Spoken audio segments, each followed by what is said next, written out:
Commissioners. It is 9:04 on September 18th, 2020, and I am calling to order the special meeting of the board.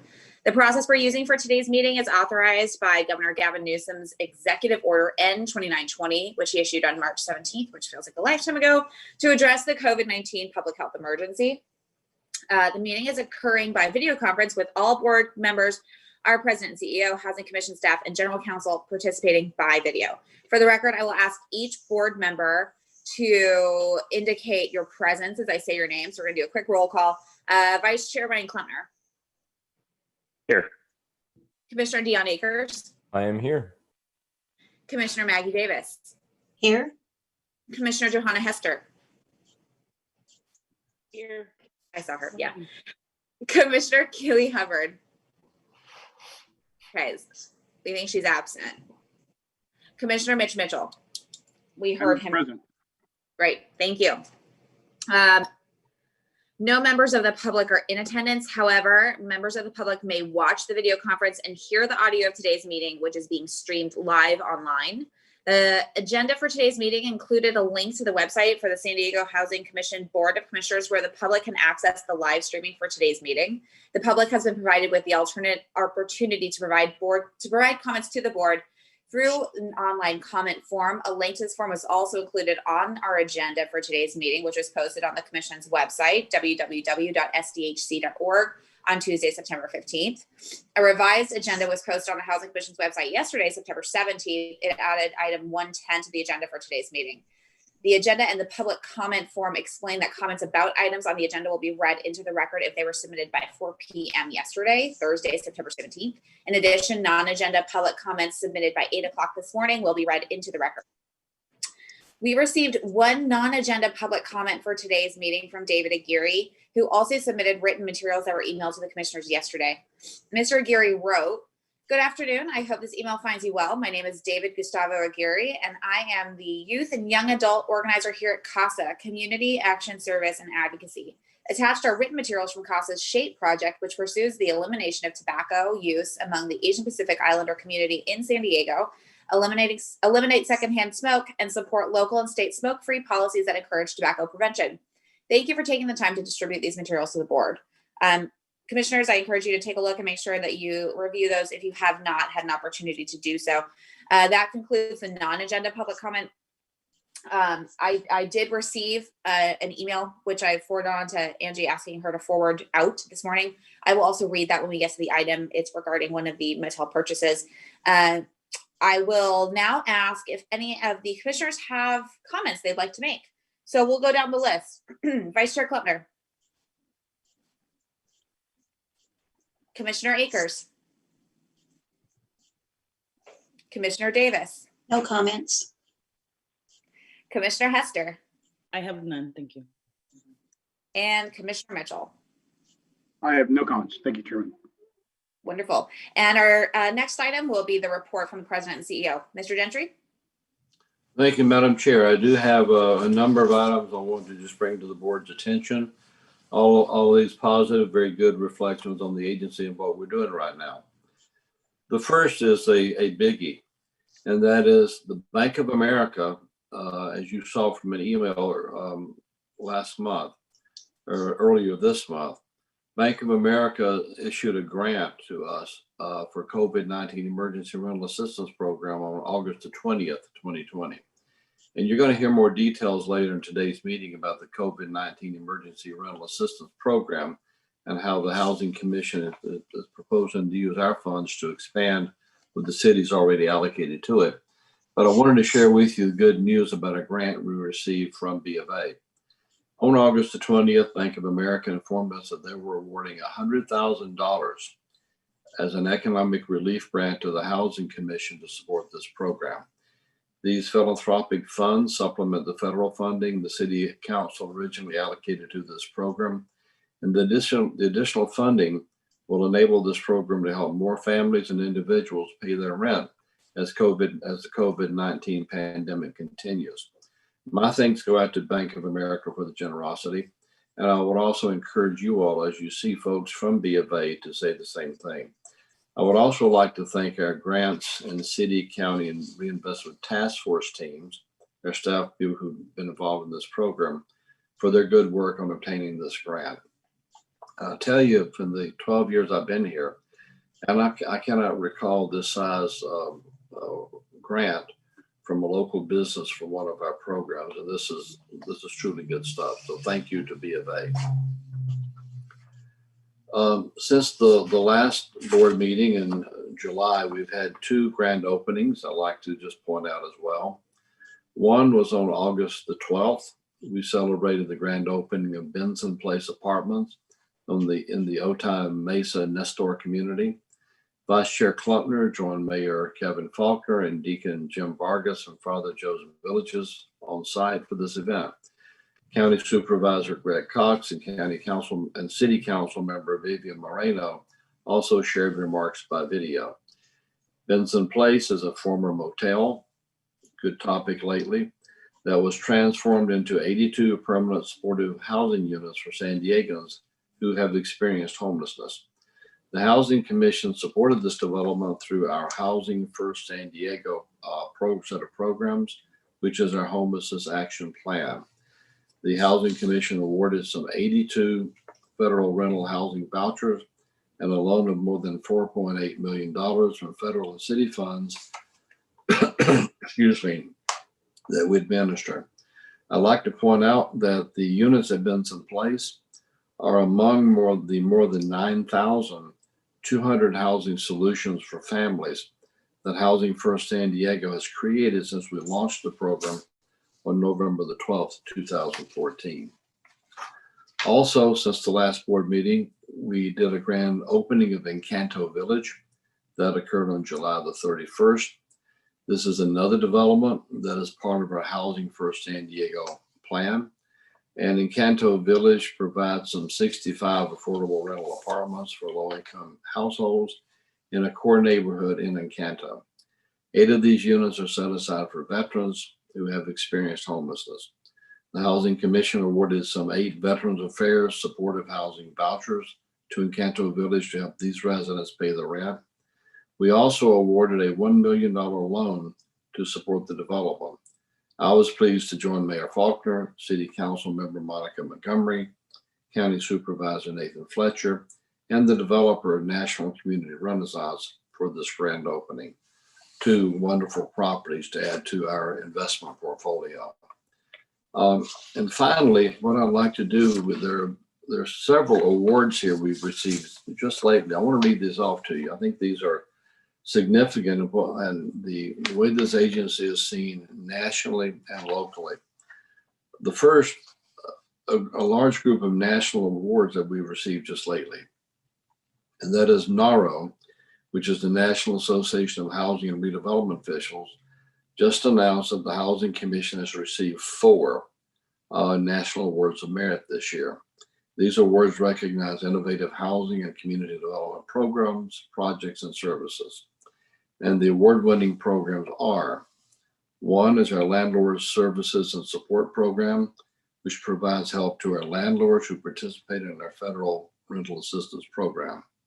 This includes mobility counseling services, landlord advisory committee, landlord services unit, and an online rent affordability calculator.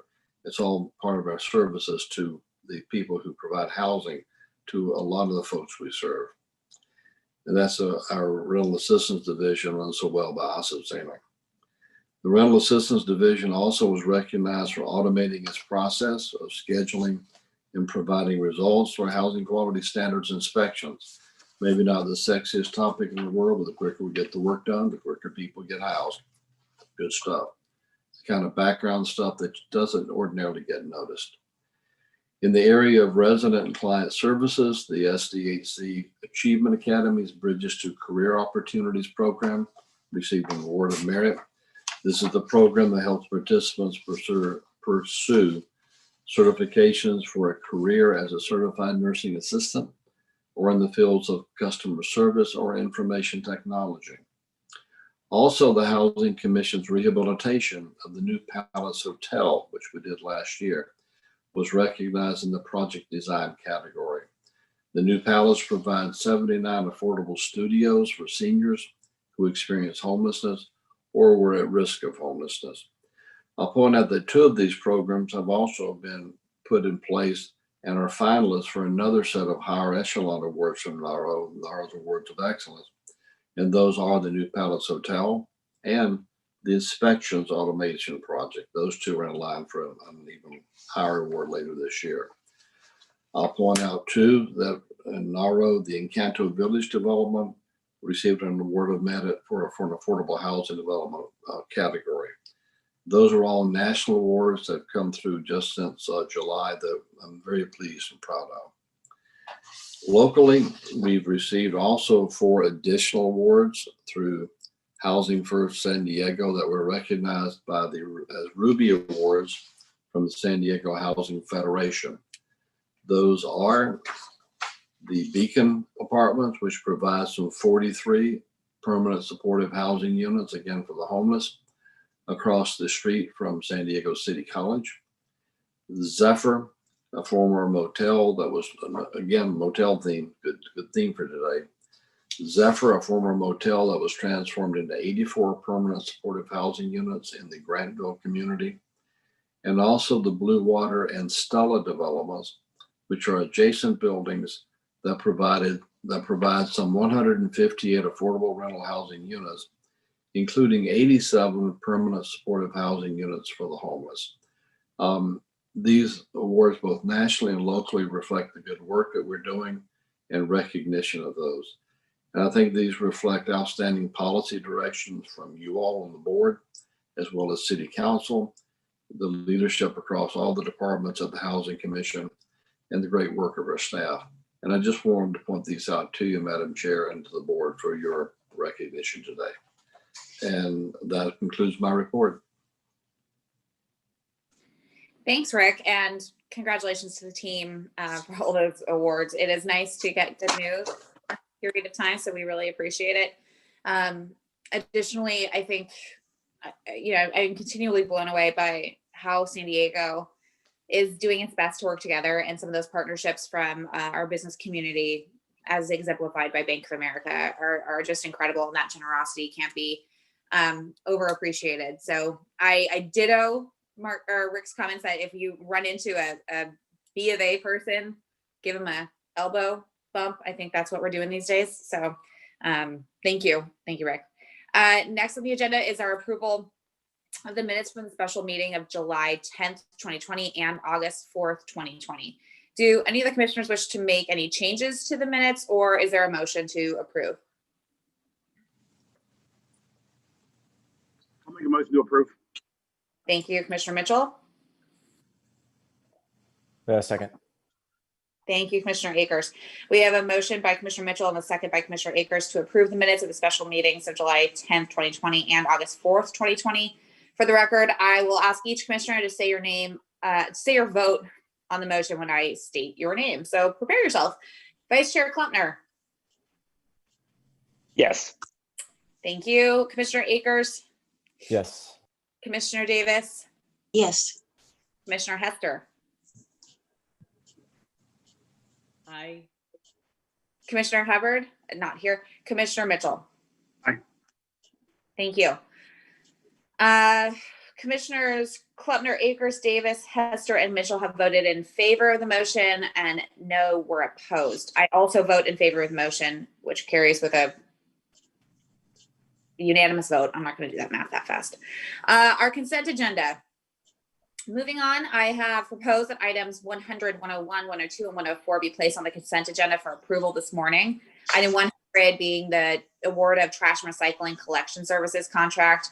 101 is the second amendment to the landscape and irrigation maintenance services agreement.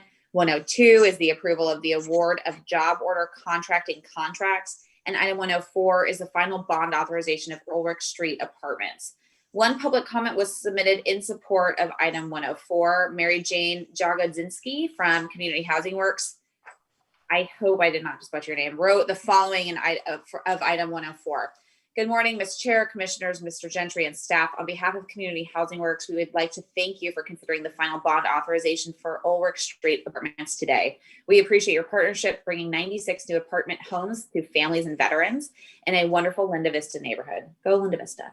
That concludes the public comments for the items proposed for the consent agenda. Do we have a motion to approve the consent agenda? So moved.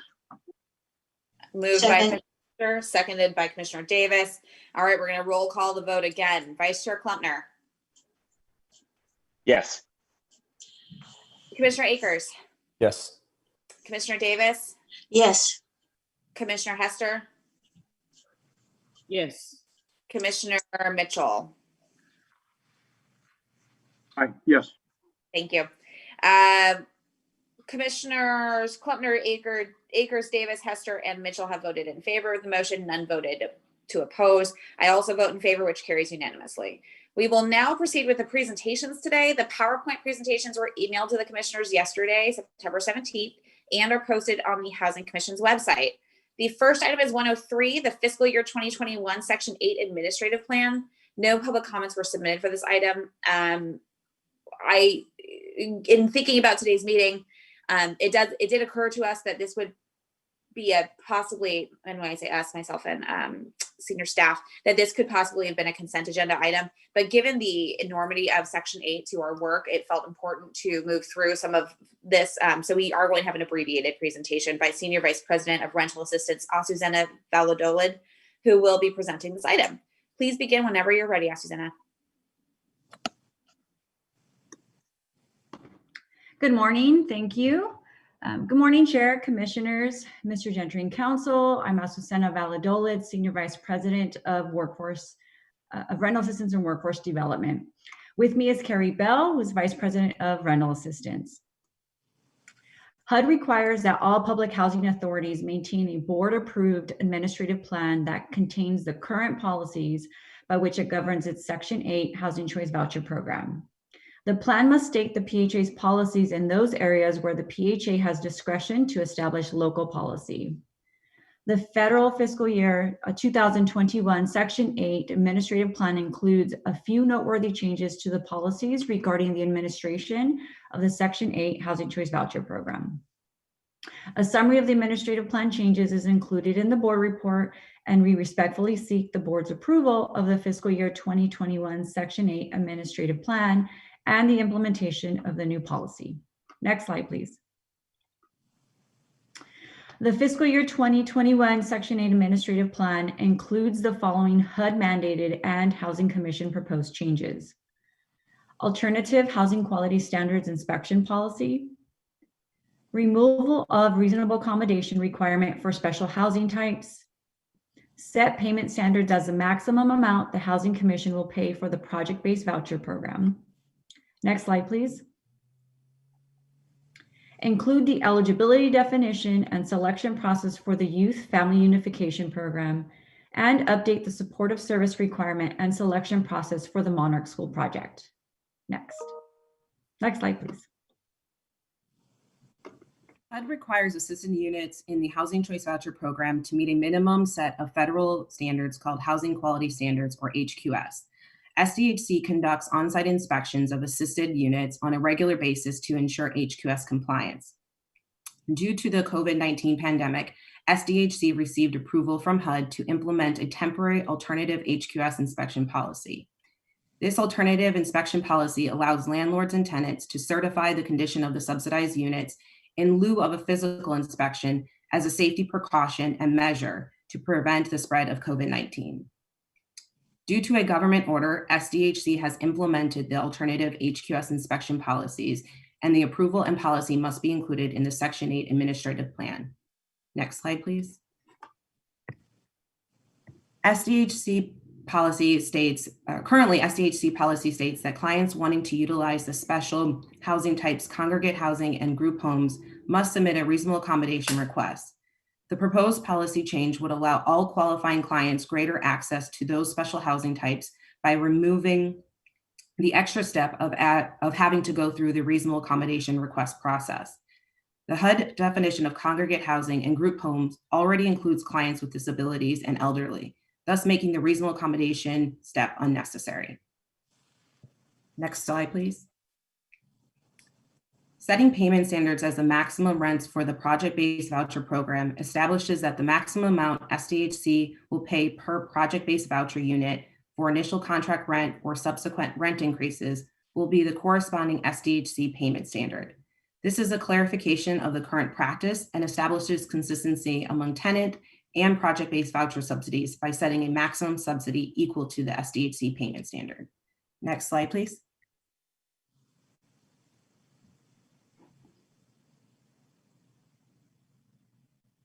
Azucena, you're on mute. Second time, this time with audio. The Family Unification Program, also known as FUP, provides housing vouchers to child welfare involved families for whom the lack of adequate housing is the primary reason for imminent out-of-home placement of children or delays in family unification. The FUP program has been expanded to provide housing vouchers to youth ages 18 to 24 who transition from foster care or will leave foster care within 90 days and or are homeless or at risk of becoming homeless.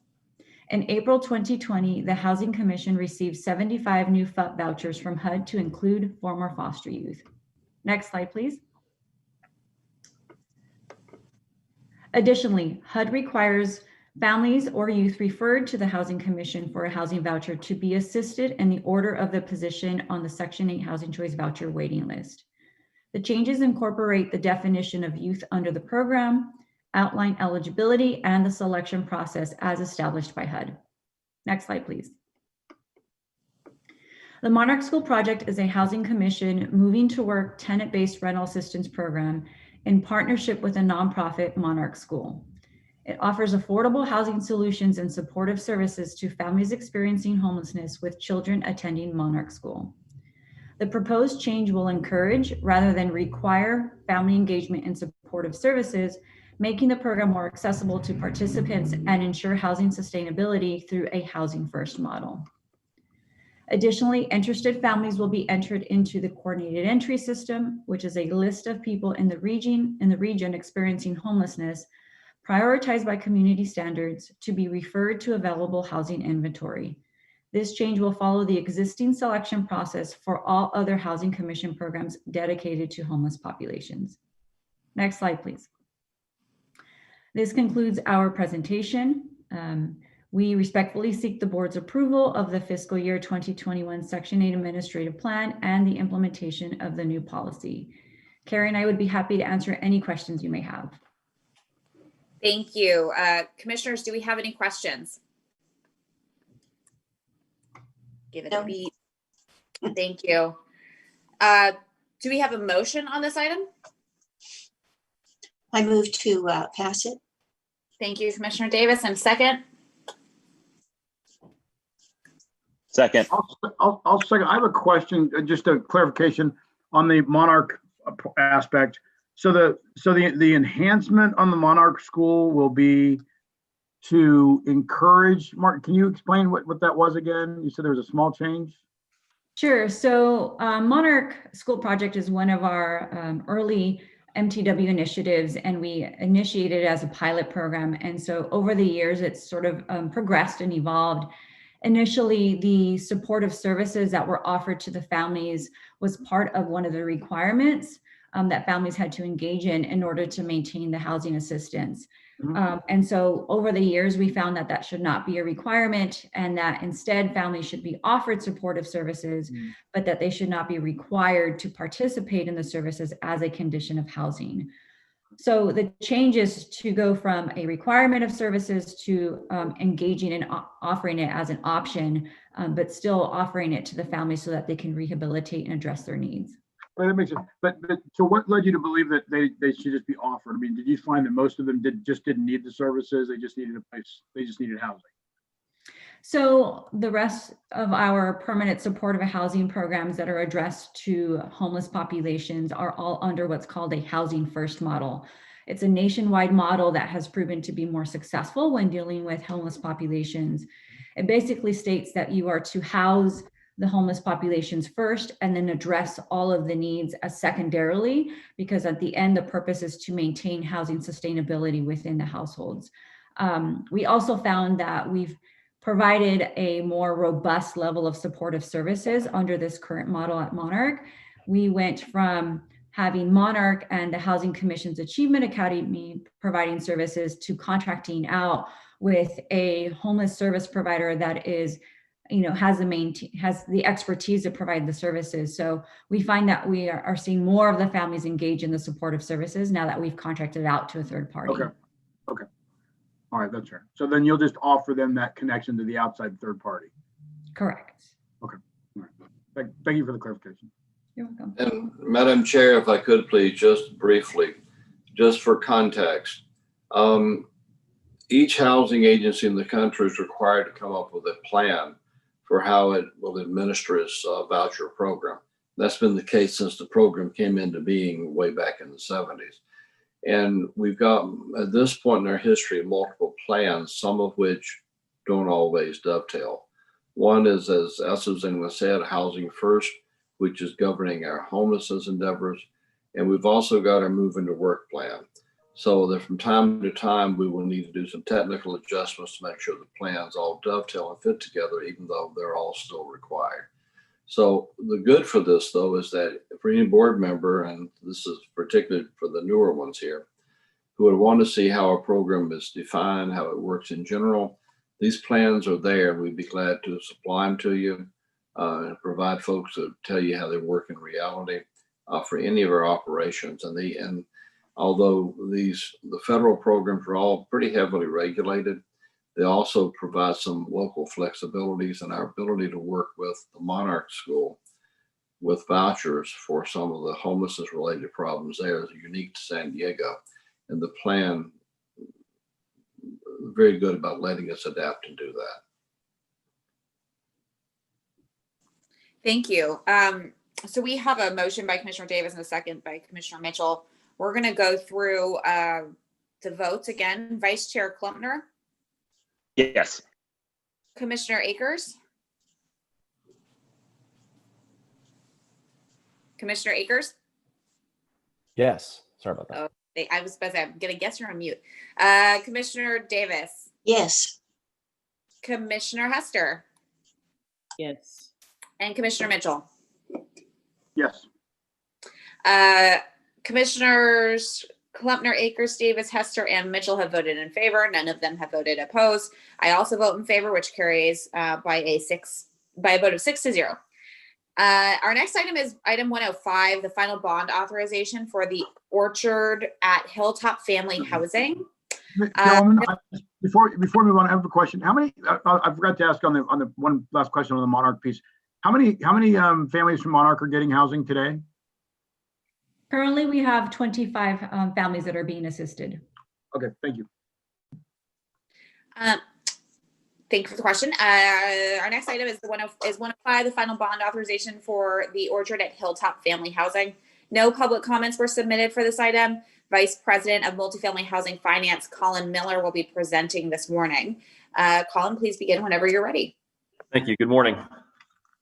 The item before you today is a request to take the final steps to issue up to 27. Oh, next slide, please. Sorry.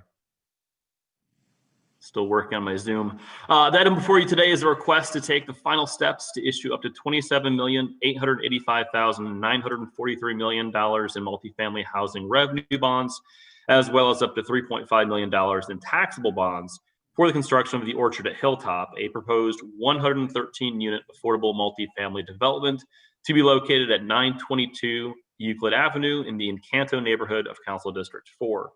I'd like to note that when this project was presented in January of this year for preliminary bond authorization and Housing Commission loan approval, the working name at the time was Hilltop and Euclid. Next slide, please.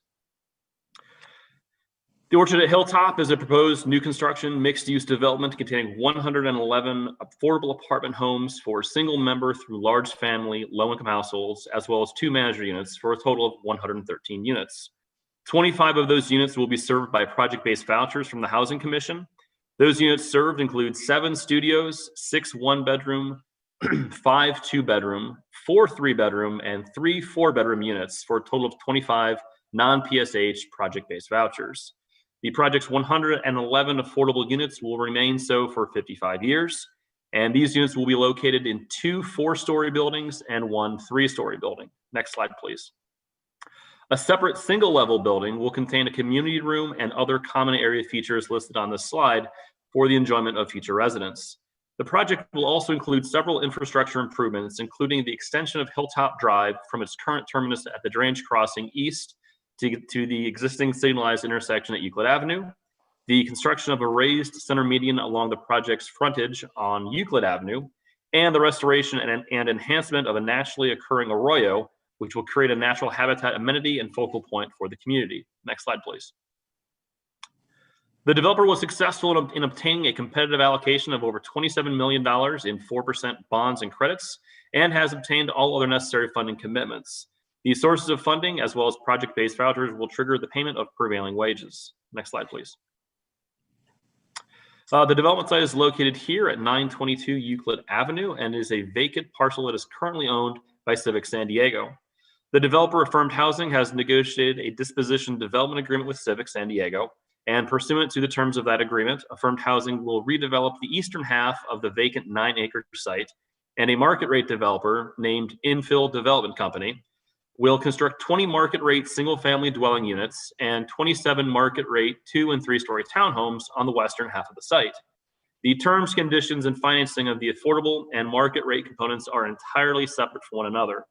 This report and the related approvals are only for the affordable mixed-use component under development by Affirmed Housing. Next slide, please. This slide depicts both sites with the orchard at Hilltop located at the bottom of the slide along Euclid Avenue, as well as the previously mentioned arroyo that bisects the project. Next slide, please. The development team is summarized on this slide. It's comprised of Affirmed Housing, Solari Enterprises, the property management company, Studio E Architects, and HA Builders as the general contractor. Supportive services will be provided by Compass for Affordable Housing, while Boston Capital will serve as lender and equity provider. Next slide, please. The project will be funded with a combination of a permanent loan, bonds, state and federal tax credits, a housing commission loan, Civic San Diego loans, and deferred developer fee. The total development cost is approximately $54.3 million, which equates to around $480,000 per unit. As mentioned before, funding sources will trigger prevailing wages. Next slide, please. As mentioned before, 111 of the 113 units will remain affordable for 55 years for households at 30 to 60% of area median income. Based on the 2020 HUD income guidelines, income served will range from $24,300 up to $91,500 for 4-bedroom units. Rents will range from $606 for a studio to $2,010 per month for 4-bedroom units. And the unit sizes will start at 456 square feet for a studio and go all the way up to 1,441 square feet for a 4-bedroom unit. Next slide, please. To summarize the request, you're considering approvals to take the final steps to issue up to $27,885,943 in tax-exempt multifamily housing revenue bonds and up to $3.5 million in taxable bonds. Approval of the bond issuance does not commit the housing authority to issue bonds. The bonds would not constitute a debt of the city, and if bonds are ultimately issued for the project, the bonds will not financially obligate the city, the housing authority, or the housing commission, because security for the repayment of the bonds will be limited to specific private revenue sources of the project. Next slide, please. If approved, the development schedule is as follows. We would be taking this to the housing authority on the 29th with an estimated bond issuance and closing in October, as well as starting construction in October with completion occurring in June of 2020. Next slide, please. Thank you. This concludes the presentation. I'm available to answer any questions you have along with representatives from the developer. Carolyn, can you put the chart up with the rental cost per month again, please?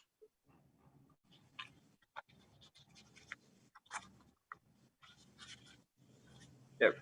Garford, can you help with that, please? Thanks. It is. I would assume that the pricing. I've always had this question on the pricing. Well, the pricing of it is. So we're seeing maximum TCAC gross rent, but so is this what we're seeing range wise for most of the projects that are coming forward? I mean, it obviously sounds pretty good. A studio for $600 and the 4-bedroom for $2,000. But is this what moves the number on the rent on these projects? As far as what are the guiding? Were there guardrails? What's the guiding principle that establishes the rents? I think they look fine, but I just was wondering how. Yeah, so the tax rate allocation committee takes a look at the area median income, and then based on that applies a percentage. In this case, if it's 30% of area median income, you'll take that amount. But apologies if I get too technical here, but you'll take that amount and then annualize it. So what would that amount be over 12 months? Okay. And so if you take the area median income into a 12-month, that's what you'd expect the individual to pay. This is the gross rent. So any utilities that the property would pay would be backed out of it.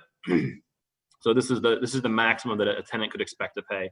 Every year, TCAC takes a look at the recalculates the area median income. So these rents can go up or down as the area median income changes.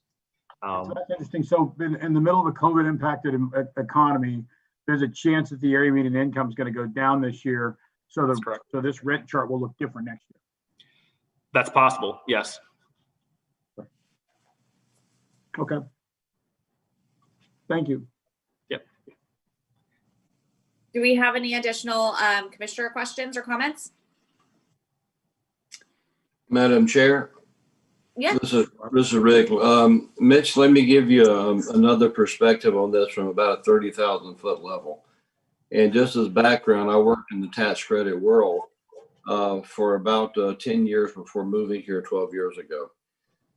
Theoretically, the way the tax credit program is supposed to work on rent setting is it's designed for families generally at or below 60% of median income. And the way the subsidies are set up is that there should be enough equity provided by equity investors to lower the cost so that the rent to the tenants will be about 30% of the income of somebody at 60% of median income.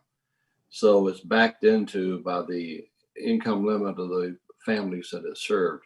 And then it goes through a lot of machinations in each state. There's an allocation on a per capita basis to every state in the union. Each state has its own organization. Here's TCAC, Tax Credit Allocation Committee, that comes up with the particulars. But the broad general perspective is that these are flat rounds. They're not changeable rounds, but they're flat rounds. But they're based on what the rent, what 30% of the income of somebody generally at 60% of income for the area would be. Yeah, Rick, I appreciate that additional insight, and thank you for your patience. I'm intrigued by the TCAC, and it was the area median income aspect is really something that's important for me to hear, because if we were building this project in, say, Scripps Ranch, the AMI would be different, which means the rent schedule would reflect that. And it would or wouldn't? No, the TCAC would be the same. Yeah. Oh, okay. Yeah. Oh, so it's the area median income across the San Diego region. Yeah, it's the San Diego metropolitan area. So Okay. there are different census areas. There's certain statistical areas that TCAC, or as Rick was mentioning, other state housing finance agencies look at. So in this case of San Diego, it's for the regional area that encompasses all of this of San Diego and San Diego County. So it's not as geographically specific as one neighborhood or another. It's the entire region. Okay. And Rick, the TCAC is for the whole state though, right? Yes, sir. Yes, sir. Okay. And if you think about it, looking at the area median income, that provides for a certain measure of the possibility of economic integration throughout the whole region. So It makes sense. And this program's like a lot of our programs, you got a lot of arcane technicalities in it that just are maddening in their complexity. It takes forever to learn. But if you understand where the program came from, what it's designed to do, they usually make sense. And in this case, this is a project where it attracts private investment that lowers the cost so that somebody paying 30% of 60% of median income can pay enough to make it work. Okay, wonderful. Well, I think the project's a wonderful project. I love the location. It's right down the street from the trolley and right down from Market Plaza and Walgreens. And so it's a great location, good use of property. And thank you for the information on the TCAC. Thank you. Great questions by Commissioner Mitchell. I think it is important that, for folks who are not aware of the intricacies, I guess we can call it, complexities, confusing sort of number matrix that exists to determine rent prices. It is important that we keep an eye on those things. So, and I would say that that at the commission, I've learned quickly that we utilize acronyms like they are alphabet. They're just letters of the alphabet, and we're, so that's why every now and then you'll hear me say, okay, we just put together 4 letters that I have TCACs and SPATs and, so I Fair appreciate point. the And, for fun fact, we do have a San Diego representative on the committee that used to meet up in Sacramento and make those decisions. Our own council member, Vivian Moreno, is a part of that committee. So we're very fortunate to have a San Diego voice there too. Do we have a motion on this item? I move to approve. Commissioner second. Davis. Gotcha. I'll second. Thank you. And seconded by Commissioner Mitchell. As I say your name, please state your vote on the motion. Vice Chair Klumpner. Yes. Thank you. Commissioner Akers. Yes. Commissioner Davis. Yes. Thank you. Commissioner Hester. Yes. And Commissioner Mitchell. Yes. We had a yes vote from Commissioners Klumpner, Akers, Davis, Hester, and Mitchell. I will also vote yes. So this motion will carry by a vote of 6-0. Item 106 is our next item, Front and Beech Affordable Housing Loan Recommendation. No public comments were submitted for this item. Vice President of Multifamily Housing Finance, Colin Miller, will also present on this item. Colin, please begin whenever you're ready. Good morning. Thank you again. This item, next slide, please. This item is a request that the San Diego Housing Commission approve a residual receipts loan for up to $4.25 million for Front and Beech SDLP, a limited partnership formed by Affirmed Housing Group. This proposed development, if approved today, will result in the creation of 78 new units, 77 of which will be affordable, and 1 manager's unit that will be unrestricted, and will be located in a 5-story building to be constructed at the southeast corner of Front and Beech in Council District 3 in the Cortez Hill neighborhood. The proposed loan is contingent on the developer receiving all necessary third-party funding commitments as described in the report. Next slide, please. In addition, staff is requesting approval for the Housing Commission President and CEO or designee to execute any and all documents necessary to effectuate the transaction and implement the project in a form approved by the General Counsel, and to take such actions as are necessary, convenient, and or appropriate to implement the approvals upon advice of the General Counsel. Also, to adjust the financing terms and conditions as necessary for consistency with the requirements of other funding sources, or to accommodate market changes that may occur, provided that the proposed $4.25 million maximum loan amount may not increase. And finally, to substitute approved funding sources with any other available funds as deemed appropriate, contingent upon budget availability, and further authorize the President and CEO or designee to take such actions as are necessary, convenient, and or appropriate to implement this approval and delegation of authority by SDHC upon advice of General Counsel. Next slide, please. As mentioned earlier, this proposed 78-unit transit-oriented development will contain 77 studios that will remain affordable for 55 years. 32 of those 77 units will also benefit from a Section 8 project-based voucher from the Housing Commission. Depending on location of the building, some studios will have balconies as well. And in addition to those units, the development will also provide a 5,000 square foot community space, lounge area, multi-purpose room, a 3rd floor courtyard, on-site laundry, and a dedicated bicycle storage room. Next slide, please. The developer, Affirmed Housing, has over 25 years of experience developing affordable housing, including high-density downtown high-rise and supportive housing. Affirmed has successfully developed and or completed 50 communities with nearly 4,000 housing units across California, with the majority of these communities located in San Diego County. Solari Enterprises will be the property management company for this project. Solari is a full-service property management company specializing in affordable housing. They also have over 25 years of experience and manage 134 properties and over 8,000 units. Residents will be provided services by Compass for affordable housing. Compass was founded in 2009 and provides low-income communities with educational services. For this project, they will provide adult educational, health and wellness, as well as skill building classes for the residents. This includes, but is not limited to, financial literacy, computer training, resume building, ESL classes or English as a second language, nutrition, exercise, health and information, awareness, art, parenting. You get the idea. There's a lot of stuff that they will be providing. The architect is Kara Johnson and Culture. and the remainder of the development team will be selected in the coming months. Next slide, please. As you can see on the slide, the proposed development is located in Council District 3 at the intersection of Front and Beech, where the Cortez Hill and Little Italy neighborhoods meet. Due to its location, the project's future residents will benefit from a multitude of employment, transportation, and service opportunities. Next slide, please. The next 3 slides are the architect's renderings of the proposed 5-story development. On this slide and the next slide, please note the 3rd-story courtyard and balconies. Next slide, please. There's the 3rd-story courtyard and select balconies. Next slide, please. And again, and next slide. Thank you.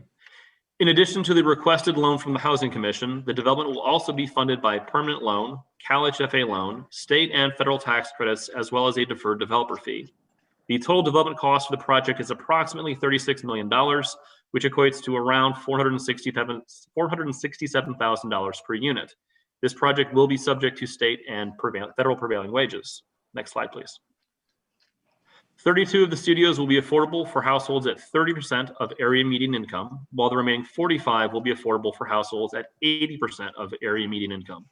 This averages out to 59% of area median income, below TCAC's required 60% area median income maximum, and thereby qualifies under TCAC's income averaging rules. Rents will be $1,311 and $1,258 for units at 30 and 80% of area median income. As mentioned before, 32 units will receive project-based Section 8 vouchers. Under the project-based voucher program, the tenant's rent portion is determined by using the applicable minimum rent or a calculated amount based on their income level, whichever is higher, with the remainder being federally subsidized up to a gross rent level approved by the Housing Commission. Next slide, please. Should this be approved, the developer plans to close financing in January of 2021, start construction in February, and complete in June of 2022. To summarize the approvals requested today, you are approving a $4.25 million residual receipt loan that will result in the creation of 78 new units, 77 of which will be affordable for 55 years, as well as serving 32 individuals with project-based vouchers. Next slide, please. Next slide. Sorry, skipped ahead. This concludes the presentation. I and a representative from a firm are available to answer any questions that you may have. Thank you. Do we have any commissioner questions or comments on this item? Thank you very much, Colin.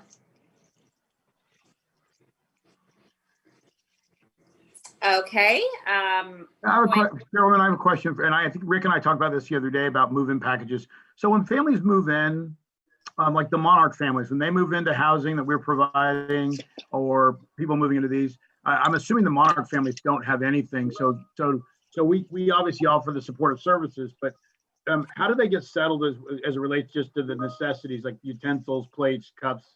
I know Monarch has their own butterfly boutique for clothing, but I always had that question about when we move people in, and just, it's great we're giving them a roof over their head, but what else do they get in terms of assistance for getting settled?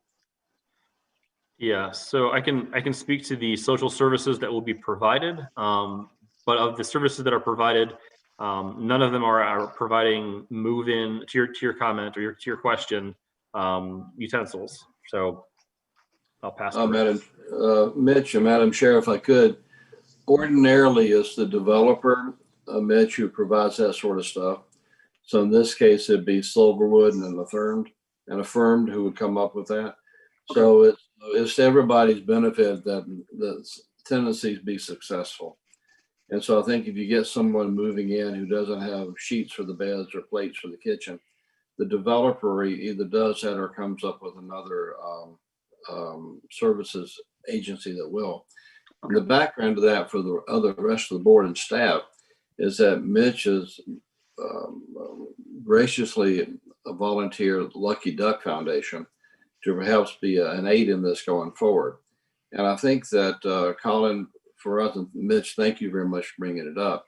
But I think, Colin, what that means is for the new developments is that if you could coordinate with Mitch and Lucky Duck going forward, then this might be a great resource to bring to bear automatically. Definitely happy to. Thank you. Another great question from Commissioner Mitchell. Do we have a motion on this item? Are there questions? I move to approve. Oh, I'm sorry. I'll second. Okay, beautiful. So we have a motion by Commissioner Davis and a second by Commissioner Hester. We'll go through the votes now. Vice Chair Klumpner, Yes. Commissioner Akers, Yes. Commissioner Davis, Yes. Commissioner Hester, Yes. Commissioner Mitchell, Yes. and I also vote yes. So Commissioner Klumpner's, Akers, Davis, Hester, and Mitchell have voted yes, as well as me. Motion carries unanimously. Item 107 is the approval of the contract amendment between the Housing Commission and Father Joe's Villages to operate the City of San Diego's bridge shelter for families, single women, and transitional-aged youth. No public comments were submitted on this item, but before the presentation begins, I have asked our Homeless Housing Innovations Division to provide an overview of the homelessness program's response during the COVID-19 pandemic. Our next couple items I think we should approach with a little bit of a lens of a narrative. We'll vote on each of them separately, but nothing that we are doing right now in response to COVID and our homeless families is existing in a bubble or in a silo. So all of these things we should probably be taking together, thinking of the homeless population that we are trying to serve. So keep that in mind because it's going to feel like maybe we're getting a lot of information at the front. So I appreciate your patience here. Senior Vice President of Homeless Housing Innovations, Lisa Jones, is going to go ahead and make this presentation. Lisa, whenever you're ready. Okay. Good morning, Chair Benvenuto and Commissioners. Next slide, please. At the onset of the COVID-19 pandemic in our region, 4 lead agencies, including the City of San Diego, the County, the Housing Commission, and the Regional Task Force on the Homeless, developed and implemented a plan to address the need for social distancing within the city's shelter programs, as well as increase access to shelter and valuable sanitation and hygiene resources for persons experiencing unsheltered homelessness, with the intention of mitigating the spread of COVID-19 among the city's homeless population. As of September 16th, there have been only 21 positive test results from the testing at the convention center site. This is from over 7,600 tests administered, which is a positive rate of 0.27%, which public health sees as a very successful result. The implementation of shelter beds at the convention center was also intended to maximize staffing resources as agencies were experiencing staff shortages due to COVID-19 impacts and create a network of staffing resources from shelter providers, city staff, county staff, the convention center, the Housing Commission, and other partners to support the efforts of the project. Operation Shelter to Home includes the shelter beds provided at the convention center, as well as the beds provided at PATH and Father Joe's interim shelters, both of which are operating at approximately 50% of their normal capacity, and provide beds for persons who are prioritized via public health staff screenings as higher risk for COVID or with limited mobility. Increasing the number of shelter beds in a socially distanced environment, supported by medical and mental health services, public health screenings, and COVID-19 testing, was also a key goal of Operation Shelter to Home. The total number of beds available is 1,763 and are accessed through coordinated outreach and intake processes. To date, the peak occupancy across the available Operation Shelter to Home beds has been 1,536. The average occupancy has been 1,453 beds, which includes the convention center site, Father Joe's, and PATH interim shelter beds. Next slide, please. The core objectives of Operation Shelter to Home are to prevent and mitigate the spread of COVID-19, provide emergency shelter, temporary health and wellness services, maintain partnership, communication, and operational readiness in collaboration with local and regional organizations, provide and maintain for providers to maintain services, provide comprehensive on-site medical services to reduce the impact to local and regional resources, restore the convention center to its normal operations, and facilitate a system-wide change in the homeless crisis response system through comprehensive exit strategies, and to keep costs commensurate with the values at risk. Next slide, please. This table illustrates the bed capacity of our shelters prior to COVID-19, Between our bridge and interim shelters, there were 1,221 beds available for single adults. Next slide, please. This table illustrates what the bed capacity of our shelters is expected to be for reactivation during COVID. Between our bridge and interim shelters, there would be approximately 855 beds available for single adults. As this table demonstrates, the item before the board today to expand the downstairs of Golden Hall to support approximately 280 beds is a key component of any future reactivation strategy. Slide 6, please. With only 855 shelter beds available for single adults, the reduction in available beds from pre-COVID availability to reactivation during COVID would be a decrease of 366 beds. As previously noted, the average occupancy of Operation Shelter to Home is 1,453. With only 855 beds available for single adults under reactivation of the shelters during COVID, the difference in average bed utilization from Operation Shelter to Home to reactivation of the shelters during COVID would be a decrease of approximately 598 beds. Next slide. As Operation Shelter to Home was implementing, the Housing Commission and RTFH were already focused on developing exit strategies to house as many people as possible during the crisis and reduce the number of persons that would have to be relocated back to the original shelter system at the end of the convention center activation. By April 10th, 2020, the Housing Commission had implemented a fully staffed housing navigation team on site at the convention center to work with all Operation Shelter to Home residents. We did so in collaboration with the Regional Task Force's coordinated entry system staff and with the support and political will of our city's leaders in the mayor's office, as well as Supervisor Nathan Fletcher at the county and our own Housing Commission leadership. As of September 8th, 611 persons were placed into long-term or permanent housing, and over 250 additional individuals are currently matched to or enrolled in a housing resource and in progress to secure housing. The hotel acquisition and permanent supportive housing initiative that will be presented to the board today is anticipated to house approximately 400 persons in the 332 permanent supportive 332 permanent supportive housing units being acquired. As previously noted, the average occupancy of Operation Shelter to Home is approximately 1,450 persons.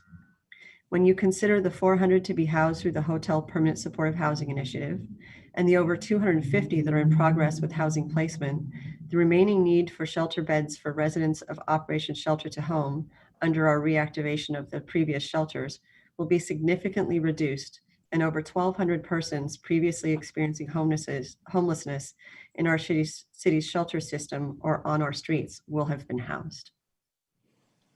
Next slide. That concludes our presentation, and I'm happy to answer any questions, and our Rick Gentry, our CEO, is of course available as well. So commissioners, we have questions for the overview. If you have questions for the overview presentation we just received, feel free. If you're wondering where the action item is, that is in the next presentation for item 107. So this was our kind of lay in the landscape discussion, but if there are questions, please go for it. Can I see that, just that last slide one more time with the all the numbers?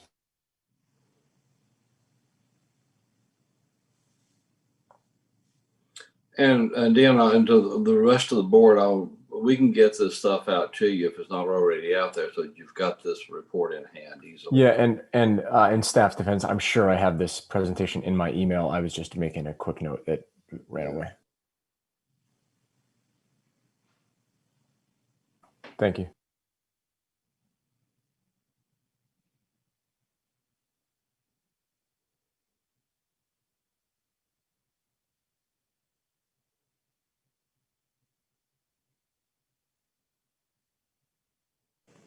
Okay, thank you, Commissioner Akers. Any other questions? And Madam Chair, if I could just add a couple of comments here and belabor the obvious here. Jeff, Lisa, and company have done a wonderful job housing people in that program. If you look at what's already been housed out of the convention center, that's only started about 5 months ago. Plus what we're anticipating with these 2 hotels we're bringing you and 2 more action items. That's 1,000 people off the streets right there. in less than a year's time. And it leaves us in a position of, I'm not going to say we've solved the homelessness problem, that would be a foolish statement, but we have lowered the extent of the problem significantly. And I'll point out that had the Housing Commission not started getting into this arena, and Maggie will remember this well, if we not started getting into this arena seriously by 2014, with all the progressive and incremental changes and that we've done since then, I would hate to think about where the city would be right now. I just want to point that out just to establish a perspective.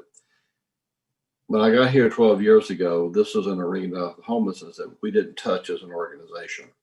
And it's become now a core part of what our business is.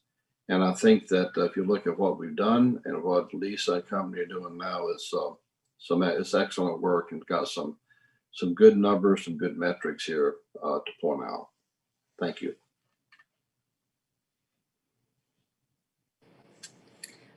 Okay, are there any other questions or comments? If not, we will, go ahead. Carolyn, I'll make a comment. I want to, as I've had the pleasure of watching Lisa, Jeff, and Chuck and Rick work on this, on the convention center aspect, and as well as the exit strategy and the hotel strategy.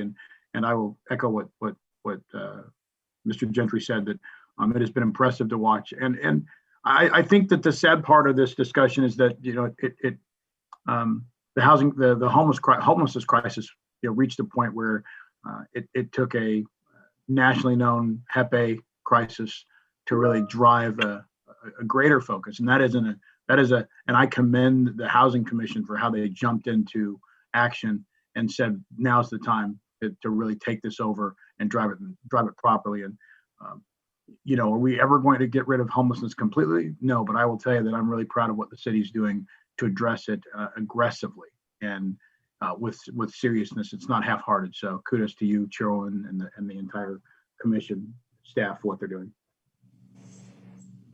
Thank you for that. Well, with that sort of positive momentum behind us, Lisa, I think we're ready for item 107.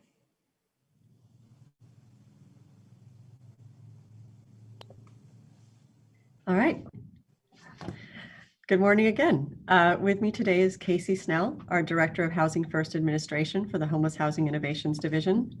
We're here today to present the recommendation to amend the agreement between the San Diego Housing Commission and Father Joe's Villages for the operation of the City of San Diego Bridge Shelter for families, single women, and transitional aged youth at the San Diego Concourse and sections of Golden Hall.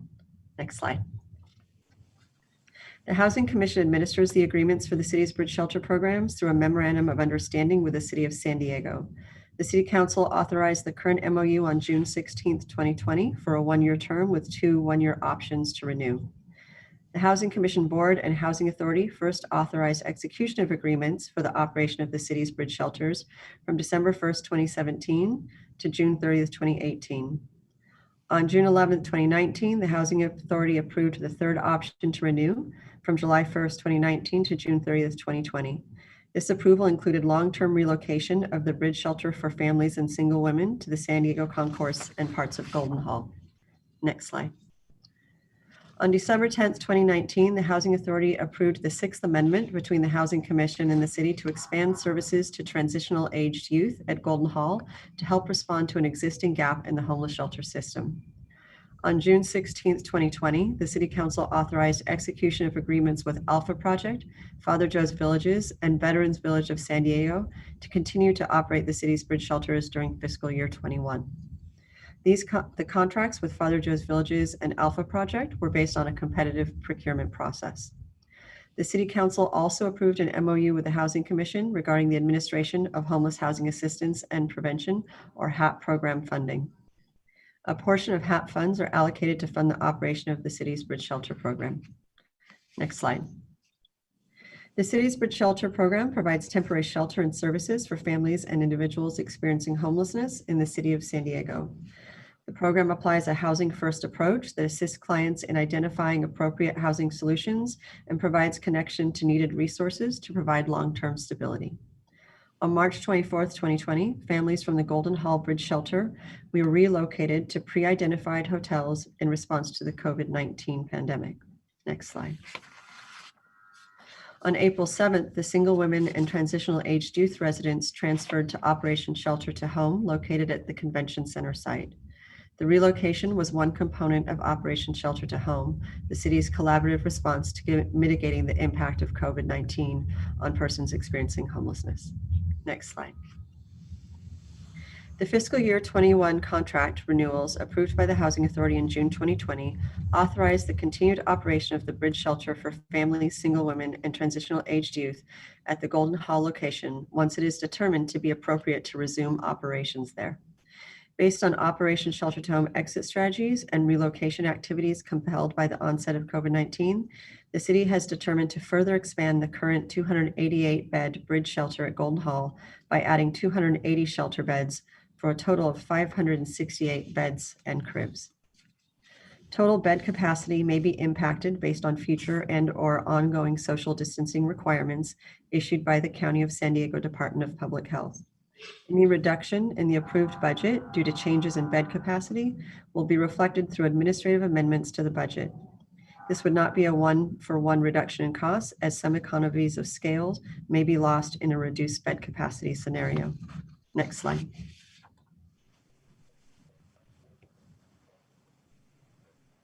Casey? Staff recommends amending the operating agreement with Father Joe's Villages for the operation of the City of San Diego's Bridge Shelter for families, single women, and transitional age youth to include the addition of $2,920,869 to the original budget of $4,747,087 approved in June 2020. The additional funds would be allocated from the City of San Diego's general fund. Operating costs have increased to support the addition of 280 beds for single adults for a total bed capacity of 568. The additional funding being requested is prorated to cover the remainder of the fiscal year, October 1st through June 30th, 2021. Included in the request is $52,481 in ramp-up supply costs. The increase in budget impacts the following categories: food services, security personnel, client transportation, case management, and general operational costs. Next slide. The table on this slide shows the increase to the operating budget to operate the shelter expansion to include the addition of 280 beds for the remaining 9 months of the fiscal year. The prorated amount includes the original approved budget to operate 288 beds at $4,747,087.40, with an increase of $2,920,869.87 for a total operation budget of $7,667,957.27 for fiscal year 2021. Sorry, it's a mouthful. The funding sources include HAP and the city's general fund. The table also shows the full cost of operating at Golden Hall for 568 beds for a full fiscal year.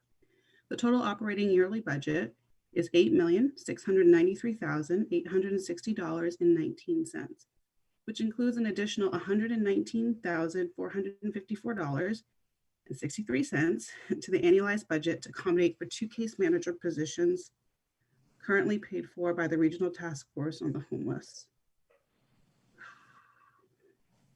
Sorry, I lost my place. Under a separate contract that completes the case management support. Future option years will be exercised contingent upon the appropriation of said funds by the City of San Diego for that purpose. Next slide. The table on this slide shows the request to expend city general funds to support the operating budget in the amount of $2,920,869.87 to include the addition of 280 beds for the remaining 9 months of the fiscal year, and to expend $114,484.28 in startup supply costs, which are not included in the operations contract. This slide also reflects funding to accommodate 44 beds in addition to the 280 bed increase if the city facilities and other authorizing parties determine that the site can support up to the number of beds. Sorry, I'm losing. Sorry. The proposed city council actions in the report before you today would authorize the use of city general funds for that purpose to increase the operator contract without further approval authorization from the Housing Authority or the City Council. Next slide.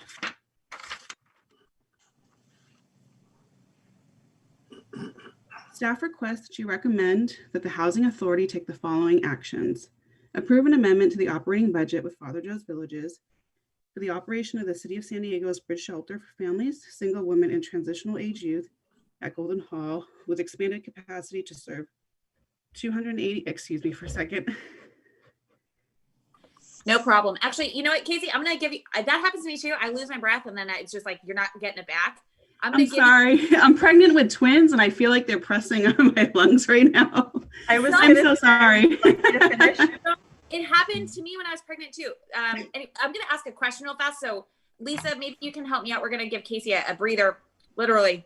Yeah, and Casey, I'll finish up. Well, Lisa, will you talk quickly about the bathroom situation for expanding that place? I wonder how that would work. Certainly. So the City Facilities Department has actually been working on doing some construction at downstairs Golden Hall, including adding an ADA restroom as well as adding showers to that facility. So they've basically been doing work over the last couple of months to get it ready to accommodate this many persons. Great. Okay. Yeah, I was thinking in Golden Hall, I don't recall seeing shower situation for that many people. That's helpful. Okay, thank you. Yeah, there's also there are showers there, what do I want to call them? Not vendors, but like, you know, the big shower emergency response showers. Mm-hmm. Yeah, that are also available, but the goal is to have enough showers in place that that vendor contract can be canceled and they can have access indoors as opposed to having to go outdoors for showers. So I'll go ahead and take the slide number 10 and slide number 11 and give Casey a little minute to catch her breath. Thank you. I'm so sorry. I'm so embarrassed. No, you have a very good reason. I didn't realize how hard it was to say these extremely long sentences without taking a breath. So thank you. Staff requests that the Housing Commission recommend that the Housing Authority take the following actions. Approve an amendment to the operating agreement with Father Joe's Villages for the operation of the City of San Diego's Bridge Shelter for families, single women, and transitional aged youth at Golden Hall with expanded capacity to serve 280 additional single adults, to increase the current contract in an amount of $2,920,869 for a 9-month period, which includes startup costs of $52,481. For a total contract amount inclusive of the current budget for the original 288 beds of $7,667,957 to support up to 568 beds and cribs in total. Funding types for the expansion is anticipated to be city general funds in the amount of $2,920,869. Existing beds are funded by the State of California Homeless Housing Assistance and Prevention Program in the amount of $4,747,087. Next slide. Staff further requests that you recommend that the Housing Authority authorize the Housing Commission's President and Chief Executive Officer or designee to execute all documents and instruments that are necessary and or appropriate to implement these approvals in a form and format approved by General Counsel, and to take such actions necessary and or appropriate to implement these approvals. And authorize the Housing Commission's President and CEO or designee to substitute funding sources and or increase compensation by not more than 20% of the total agreement amount for the proposed agreement, if necessary, without further action by the Housing Commission Board or the Housing Authority, but only if and to the extent that funds are determined to be available for such purposes. Next slide. We further request that the Housing Commission recommend that the City Council take the following actions. Authorize the Chief Financial Officer to expend $3,035,354.15 from the general fund from the Homelessness Strategies Department budget to support expanded bridge shelter activity, and to expend an additional $448,855 from the same source to support a further minor expansion of shelter opportunities at this location if it is determined there is adequate physical and operational capacity, for a total not to exceed $3,484,209. and authorize the Chief Financial Officer to substitute other sources of funding, including coronavirus relief funds, emergency solutions grant funds, homeless emergency aid program, or homeless housing assistance and prevention funds, if available, after having accounted for other approved uses of that funding in order to meet spending timelines associated with those funds. Should it be determined that a substitute of funding sources would be beneficial, this authorization would only be actioned if and to the extent that an environmental review per National Environmental Policy Act environmental clearances with respect to federal funding sources is completed and clearances received. Next slide. That concludes our presentation. We're available to answer any questions. Commissioners, any questions, comments? Casey, will you just run through those numbers again one more time?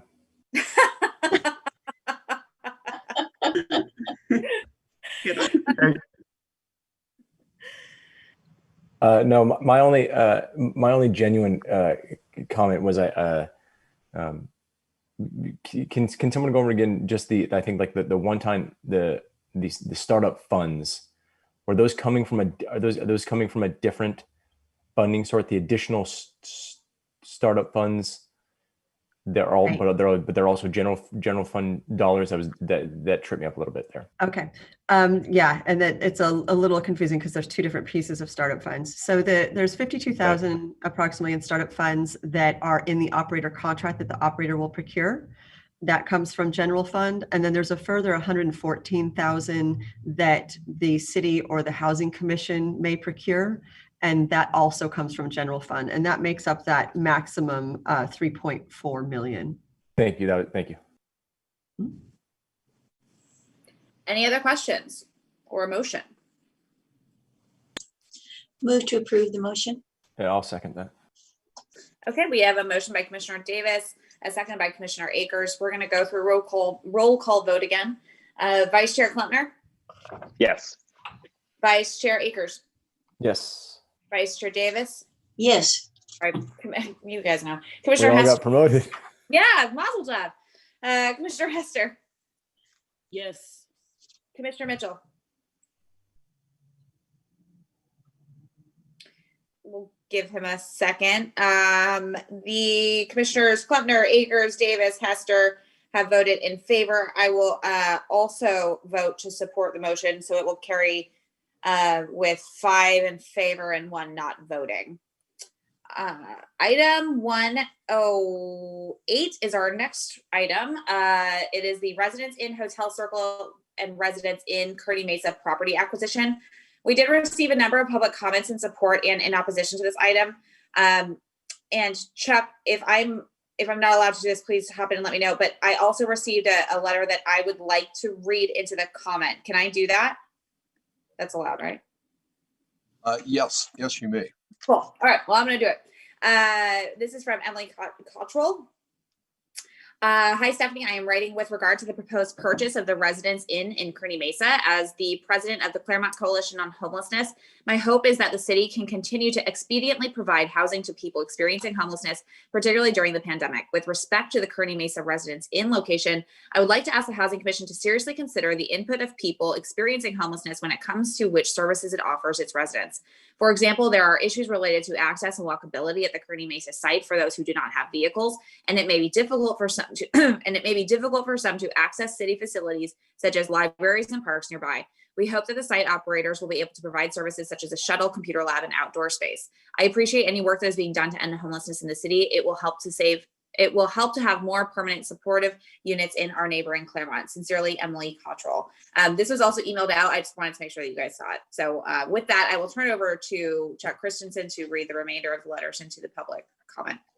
Thank you very much, Madam Chair. The Housing Commission received a letter yesterday from Council Member Chris Cate, 6th District, City of San Diego, addressed to and stated, "Dear San Diego Housing Commission Board Commissioners, with the onset of COVID-19 pandemic, the City of San Diego has undertaken unprecedented steps in protecting our community, especially the homeless.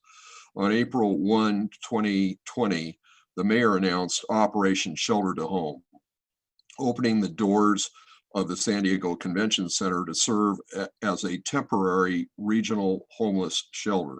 To date, the Convention Center has served well over 1,000 homeless individuals during this pandemic. However, one of the core missions of Operation Shelter to Home is to also find permanent housing for individuals. With the San Diego Convention Center expected to close as a temporary regional homeless shelter by the end of the year, San Diego needs to find permanent housing solutions for those currently residing at the Convention Center. The San Diego Housing Commission has identified 2 vacant hotels in San Diego to purchase as permanent housing solutions. One of those hotels, the Resident Inn located at 5400 Kearny Mesa Road, is located in the community of Kearny Mesa in my district. The property has 144 rooms and can house up to 176 individuals. In total, the 2 properties will be able to provide permanent supportive housing to over 400 individuals. This step brings the city closer to a goal set by the Community Action Plan on Homelessness, identifying the need for 2,659 additional permanent housing units within the next 10 years. In addition, it will provide the much needed housing units that will allow more individuals and families to transition out of the current shelter at the Convention Center into permanent housing. For these reasons, I am supportive of this project for the purpose of creating permanent supportive housing units. Sincerely, Chris Kate, Council Member District 6. We also received both a comment on the website and a separate letter from Kathy Herrick with the San Diego Heritage Partners, LLC. It's dated September the 17th, 2020. It's addressed to the San Diego Housing Commission, and it starts, "To whom it may concern." I'm writing today in more detail to express my opposition to HRC 20-081, scheduled on your agenda for board meeting on September 18, 2020. Your online comment form would not allow more than 1,250 characters, so I'm submitting this opposition in more detail to you by US mail and hand delivery.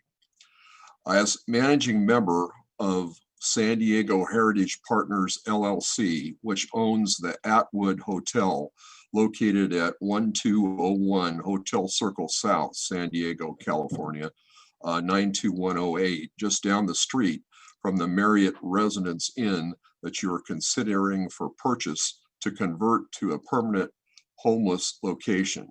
I strongly oppose HRC 20-081.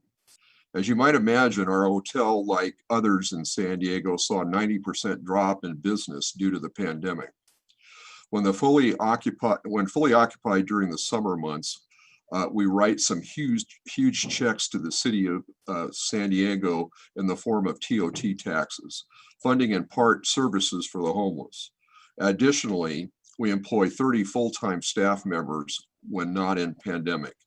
Having spent millions on full renovation of a 105-room hotel 4 years ago, I'm not prepared to see further reduction in my business post-pandemic due to a magnet for homeless being located just blocks from my hotel. As it is, we had to deal with homeless issue, often referred to as in Mission Valley as the river people, who use and deal drugs, steal, loiter, trash, defecate on or near our property on a daily basis. This problem will certainly increase with the creation of a magnet for the homeless being created in the immediate area. With regard to your agenda item, please note, 1, the SD Housing Commission is violating the law in preventing public participation during its September 18th, 2020 meeting. By the way, I'd like to comment on that after I'm done reading, if I could. A, Executive Order N 2920 cited by the SDHC as justifying its preventing public participation during the meeting does not limit in any way the ability of the public to observe as public events, the meetings or legislative bodies, nor to limit the rights of members of the public to comment on matters at hand at such public meetings, but is to allow those meetings to go forward by electronic means, i.e. video conference or teleconference. B, foreclosing public comment during the meeting by allowing pre-meeting written submissions only would violate provisions of the Brown Act, which were not waived by the executive order. Such comments need to be allowed, albeit via the teleconference or video conference platform. C, this member of the public in submitting this public comment is not waiving their rights to challenge the actions taken in this meeting for failure to comply with the Brown Act. 2, the property is ill-suited for permanent supportive housing. A, the building on the 1865 Hotel Circle South property is located up a steep slope. B, the building's front entrance is 400 feet south from the public street. Little I, the building is unsuitable for those with physical disabilities. C, this property is not feasible without access to a car or similar mode of transportation. Little I, the nearest medical facility is 2 miles away. Little double I, the nearest pharmacy is 1.5 miles away. The nearest grocery store is 2.5 miles away. The nearest public elementary school is 4.5 miles away. The nearest public middle school is 4.7 miles away. The nearest public high school is 3.9 miles away. And the nearest public transit center is 1.5 miles away. D, creating a residential setting for homeless persons and families in a vehicle-dependent property is inconceivable and a waste of resources. Number 3, the use of the project for residential purposes is inconsistent with the Mission Valley Community Plan. The San Diego Housing Commission's executive summary sheet for agenda item 108 executive summary states, quote, the acquisition of hotels that are subject of this report will provide permanent housing for some of those individuals currently being temporarily housed at the convention center, end quote. The property in question is subject to the Mission Valley Community Plan adopted September 2019. Residential use is prohibited for this property under the plan. See Mission Valley Community Plan, Figure 4, pages 24 through 25. Number 4, SDHC's claimed basis for zoning compliance is flawed. The San Diego Housing Commission in its executive summary sheet for agenda item 108, executive summary issue, states zoning conformance. Atlanta Group Land Use Consultant and Zoning Research Group evaluating the zoning conformance at Residence Inn Hotel Circle and found that it is in the commercial office CO-2-2 zone, which is intended to accommodate office uses that serve as an employment center. The CO-2-2 does not allow multifamily residential uses. However, the visitor accommodations use is allowed by right, 3 dots. This conclusion is flawed. This is not a continuation of a use based upon visitor accommodations. This is a change in use. San Diego Municipal Code section 131.0522 specifically identifies permanent supportive housing as a separate and distinct use. Therefore, this is not a matter of vested right. SDHC is seeking to change the use of this property to create permanent residences. The zoning code specifically addresses and restricts the use of properties within this zone for permanent supportive housing. The CO-2-2 zone only allows permanent supportive housing with a use permit requiring the applicant to satisfy the terms of section 141.0315, which includes, but is not limited to, a recorded affordability restrictions for no less than 55 years. The city has not permitted this proposed change of use. I respectfully request you reverse course on this acquisition of any hotels in the Mission Valley area to be converted to permanent homeless housing. Sincerely, Kathy Herrick. And that was the end of her letter. In addition, she submitted, as she referenced in the letter, through the web page of the San Diego Housing Commission, which is, by the way, an electronic vehicle, a comment which was approximately 1,250 words, which was more than repeated in her letter. She made a claim, and so that's the end of the letters and comments that the commission received. I would like to, though, comment on her contention that there's a violation of the Brown Act and that the commission is not in conformance with the provisions of Governor Newsom's executive order N-29-20. In fact, the commission is in compliance, and the city of San Diego used this exact same process when the COVID pandemic first hit and they began having meetings. And importantly, the executive order states at paragraph 3 that paragraph 11 of the original executive order N-25-20 issued March 12, 2020 is withdrawn and superseded by the following text. And I skipped down to the bottom of page 3 of this order, where it says, a local legislative body or state body that holds a meeting via teleconferencing and allows members of the public to observe and address the meeting telephonically or otherwise electronically, consistent with the notice and accessibility requirements set forth below, shall have satisfied any requirement that the body allow members of the public to attend the meeting and offer public comment.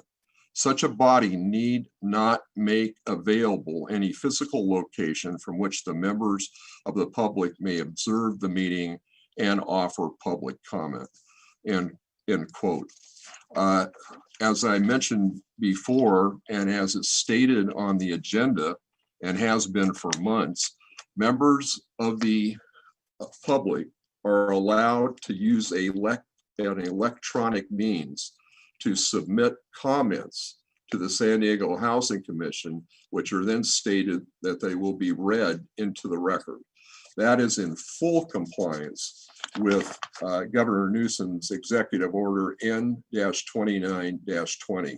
The commission allows for the submission of comments in advance of the meeting, which allows the public to comment, and that commenting during this pandemic complies with the requirements of the Brown Act as modified by Executive Order N-29-20.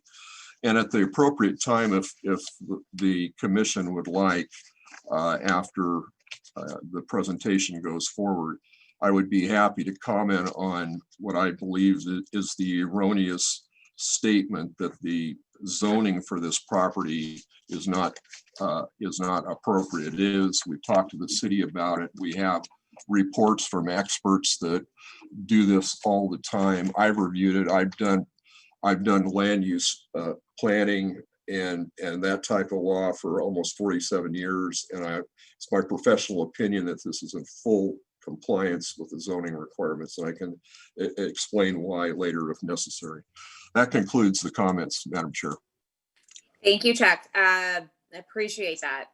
Before we move into the presentation from Mr. Gentry, I would like to pause and allow Commissioner Mitchell to record a vote on item 107. Chuck, is that also allowable? Can I move back to another item briefly? Yeah, absolutely. No, absolutely is. Okay, great. I'm an aye on that issue, on that item. Thank you. Thank you. Thank you. Okay, so with that, we are going to move into the presentation on item 108 from our President and CEO, Rick Gentry. Thank you, Madam Chair. I'm going to do some fairly limited comments, but I want to put this item in perspective for the record. As this board knows, we've been looking at this issue now for almost 6 months, about 5.5 to be specific. Mayor Faulkner pulled a group of us together, and I'm not going to go by this. This will be Mike Pavko's presentation in a minute. So if you take that off the screen for a minute, please. Thank you, Garford. The Mayor Faulkner gathered a group of us together the last week in March as the COVID mess was beginning to happen. And the state already had a Project Room Key program out there, which is where the state had helped provide funding to counties for hotel use for short-term housing of homeless folks while the COVID-19 issue was going on. And Mayor Faulkner, to his credit, in a visionary way, saw what he thought the state ought to do and we should do, and he helped make it happen. His contention was that rather than just the state helping us rent facilities, why shouldn't the money be used to buy facilities that can be used for a good long while? And we started working on that presupposition then in April. And as you all remember, in the May board meeting, I brought to you 10 potential hotels for what we were looking at then as a lease purchase option, because at that point, the Project Home Key from the state had not yet been developed. And we were looking at leasing for a time, but waiting for the state to take action. Well, as it turned out, those hotels were did not fit our purpose, and we rejected those and kept looking. And I think that the time period over the last 5 months has served our purpose as well. It's allowed the process to play out as a process should. And what the process does is to allow us to develop means to effect an end result. And if you go back to March and versus where we are now, is the time has allowed us to develop what we've done. Had we been forced to act too soon, then we would have had a product, I think, much less positive than we have now. In the meantime, the state, effective beginning of this fiscal year, July the 1st, developed their Project Home Key and put some considerable monies on the street for exactly what we had set out to do 3 months earlier. The timing worked out perfectly. Project Home Key now allocated 2 sets of monies. One was monies set aside for each of 8 regions, and the San Diego County was one of those regions, and the state allocated up to $27.7 million for good applications for that region. The state also had money set aside as a second bite of the apple, if you will, for second sets of properties that would be competitive statewide. Make a long story short, the Housing Commission, after moving past some 29 other hotels, chose the 2 hotels that we've submitted to you, both Marriott Residence Inns, one in Mission Valley and one in the Kearny Mesa area, to apply for. And we worked with a real estate broker to effect a relationship with those owners. We asked the state for a full $27.7 million, the entire allocation for San Diego County, and the state has identified and reserved those monies for us. And I use the word reserve because technically the state has not approved it yet. They've reserved the monies, and with the approval to come later after we get certain technicalities accomplished and the state is able to make their announcement. But we got everything we asked for out of the set aside for San Diego, the San Diego region. We then asked for $10 million to help on the second property at Kearny Mesa out of the larger pot, and we were just notified, I believe it was last week, that we got that approved as well. So we asked for $37.7 million. We got the whole shebang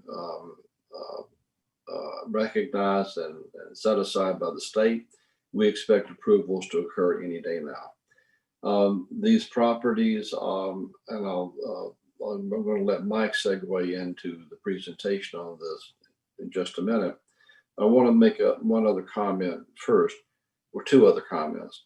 The first is that this is been the result of some wonderful cooperation and working together between the Housing Commission and the city. We have had sometimes some pretty frank and candid conversations, but we have worked in a candid fashion to get things done in what I think is a very, very good fashion. The second one is that I want to point out that General Counsel, Chuck Christensen, had the lead on putting this together. And Chuck went above and beyond just being an attorney, looking in, giving us advice as to form, but he basically helped to lead the content discovery on this as well. So I want to give my thanks to Chuck, recognize that to the rest of you all and his leadership. And with that, Mike, would you go into the PowerPoint and talk about the particulars, sir? Sure, I'd be happy to.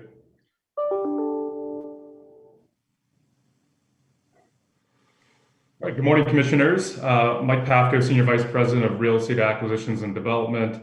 The proposed property acquisition for your consideration this morning provides a unique opportunity to quickly create more than 330 additional permanent affordable rental housing units with supportive services for San Diegans experiencing homelessness.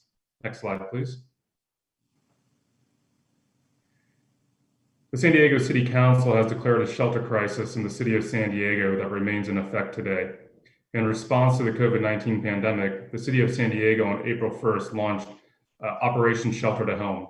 This is a collaborative effort among the city, the Housing Commission, the county, the Regional Task Force on the Homeless, the San Diego Convention Center, and service providers to mitigate the impacts of COVID-19 on persons experiencing homelessness. Hundreds of San Diegans experiencing homelessness temporarily moved into the convention center.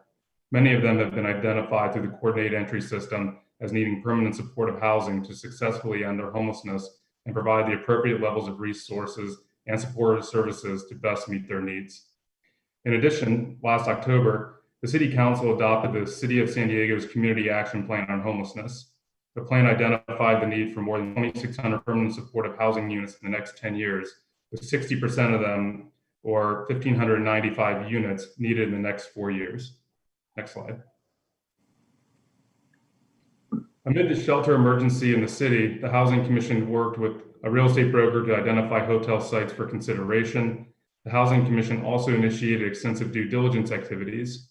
We vetted items such as zoning, presence of potential environmental hazards, potential hazardous materials, immediate capital needs, pest control, and any immediate needs, including the accessibility of each site.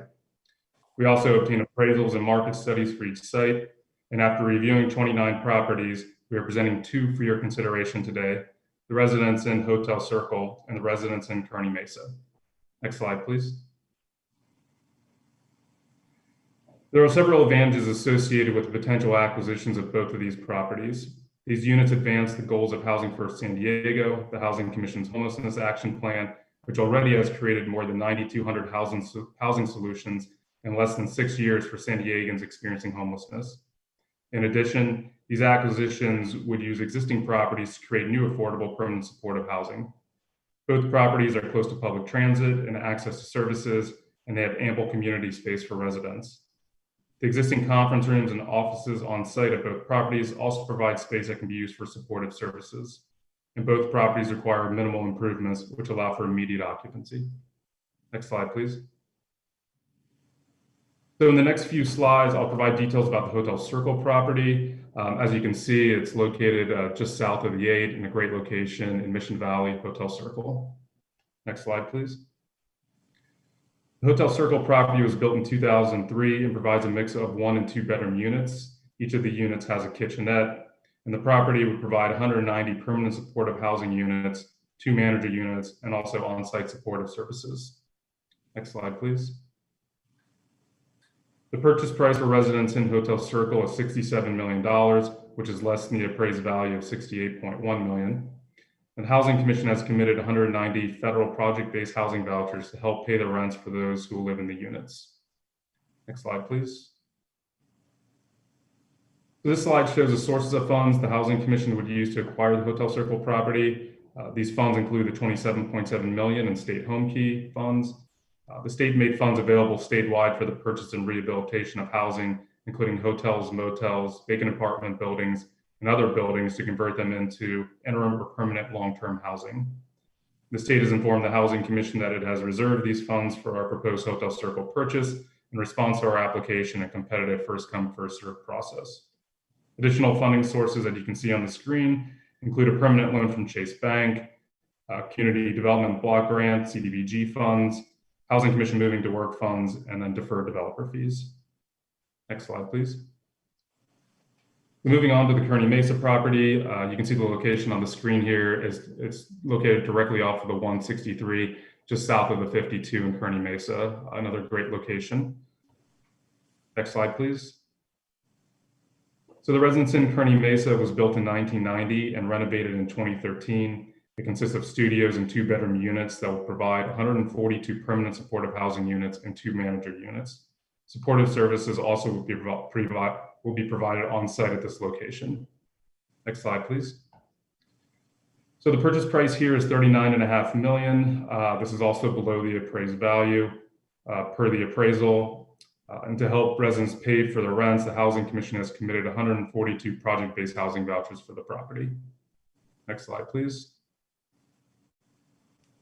So here are the funding sources for Kearney Mesa. It also includes the state home key funds, an amount of $10 million. The state has also informed us that these funds have been reserved for the property acquisition.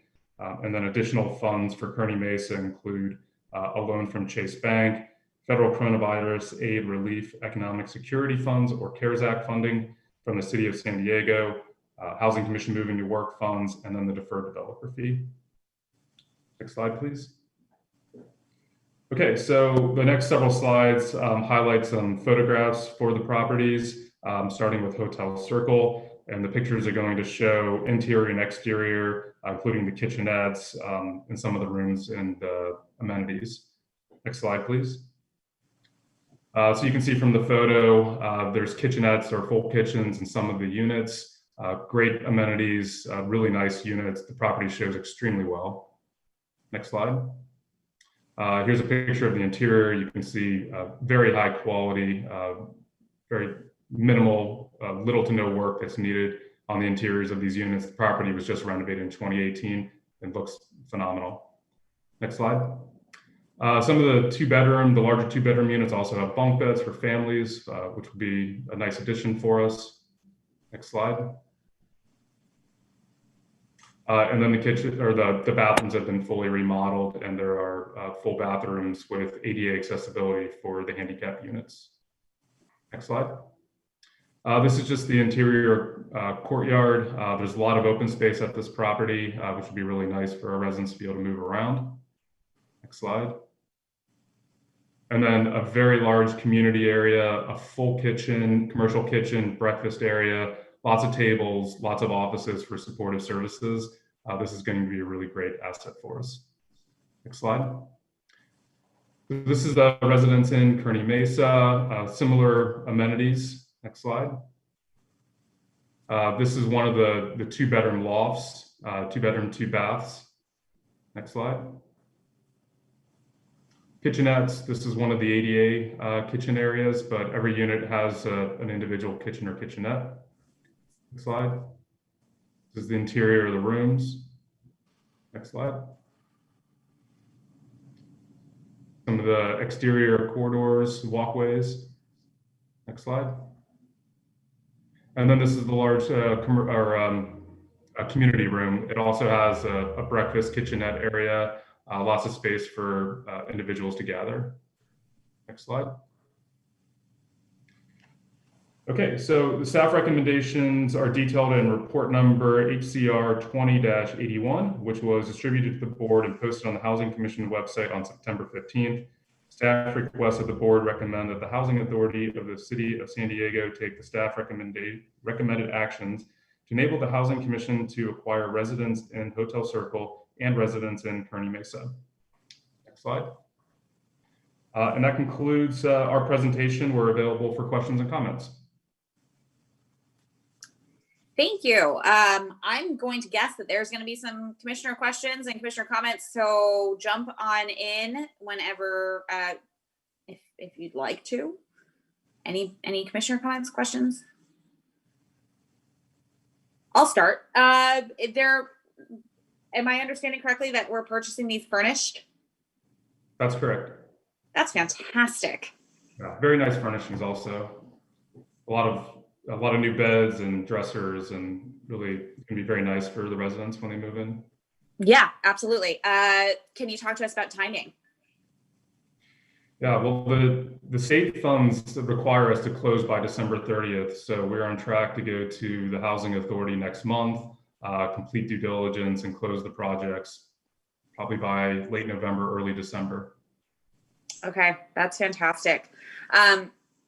With regard, so we're going to be talking about the service providers in another following item for folks. If you're interested in talking about the service delivery and all that good stuff, just so you know, right now we're just talking about the purchase. With regard to thinking about the communities that these hotels are in,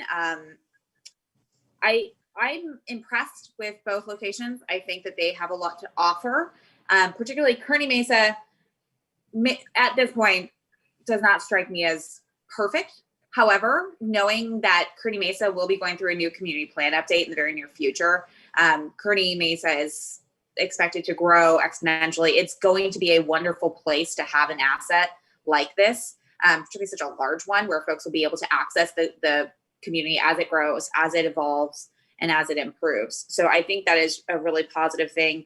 I am pleased that staff was so diligent with this and really made this happen. I know that this was not an easy process as we, moved through. And what we saw is probably just the tip of the iceberg of all of the hotels and motels that you all had the privilege of trying to investigate and bring to bear. So I really just want to give credit to the team and the collaboration that this is representative of. And then to some of the points regarding some of the feedback. I don't know that even if we were able to present the community with a location that had its own schools and its own amenities and its own grocery store, that would be something I could possibly support, because the community members that will live in these units are part of our community and they are a valuable asset to us. So having them access the same schools and pharmacies and grocery stores is, in my mind, again, a very positive thing. So I don't know that we'll ever make everybody happy.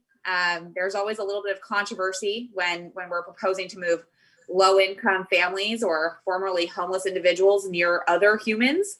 But I think that it is one of our mandates to really continue to do that, to integrate those families into every component of our community. So thank you guys for really continuing to beat that drum. Are there any other commissioner questions or comments? If not, I'm going to go ahead and make a motion. Chuck, you'd, for sake of time, we can skip over this and we can talk offline, but I would be interested in, I trust your input on the zoning, but the comments were also discussed a conflict with the community plan. I'd be interested to have that addressed as well. Certainly, Commissioner. With respect to the zoning, the Ms. Herrick that wrote the letter talked about permanent supportive housing, but both of the properties have a vested right to have SRO type units on the property. Both of these properties have been operated as extended stay hotels that are occupied by people for more than 30 days. And so under the terms of the zoning code, the fact that there are SROs and are a pre-existing use that's been in effect in one case since 2003 and the other one more recently, it's absolutely a permitted use. And at the time the properties were constructed, they were compliant with the community plan. If you got to a point where every time there was a community plan amendment that changed zoning or required zoning changes, you wouldn't have to go rip down all the housing and buildings that have been constructed before that. They have what they call a pre-existing non-conforming use. That's what we have here. And there is absolutely, and because of our experience candidly on some of the earlier properties we looked at, we did a deep dive into the issue of zoning. And we had the Atlantis Group, which is an excellent consultant that does land use and zoning, come out and render opinions. And then we took those opinions to the city of San Diego and said, are these right? And the response we got through the zoning department is, yes, they are. You have a right to maintain these units with an SRO use. So I am nothing is certain in this world, but I'm as certain as I can be, having practiced in this area for a very long time, that this is a permitted use, that it's compliant in all measures for the intended purpose for which we want to use these structures. So to the extent of the zoning issue, very, very comfortable. If you have any other questions about that, I'd be happy to answer. No, that's it. Thank you, Chuck. And I would just, I think what Stephanie was saying, I reiterate, I have no patience for those kinds of arguments where the comment that was submitted seems to be, at the same time, identifying a significant problem in the community, but then arguing against a direct response to that problem. I don't know. It's frustrating. It's frustrating. Like, how dare we upset our tourists by addressing the members and helping the members of our community? And with that, I'd move to support the item. I'll second the motion, and I will say this, that I think we're going to have to get used to this, everybody, to my colleagues, fellow commissioners. I made this comment to Rick and Chuck early on that, we're going to get opposition, even though we're buying, we're going to buy properties for this specific purpose. We're going to get zoning challenges. We're going to get people who are upset, and they're going to come up with concoct all kinds of excuses. I think these two locations are fantastic, and Rick and Chuck both heard me say this. We as a city often miss the boat when it comes to big funding pots that are offered from the state, because LA and San Francisco gobble them up quickly. Rick, Chuck, everybody, you guys did the job. You were there first, and we're going to put the money to use quickly for great purpose. So I second the motion wholeheartedly, and this has been fun to watch, and it's a great execution. Madam Chair, if I may, I just want to go on record acknowledging Rick and his team's efforts in making sure that this project pushed through.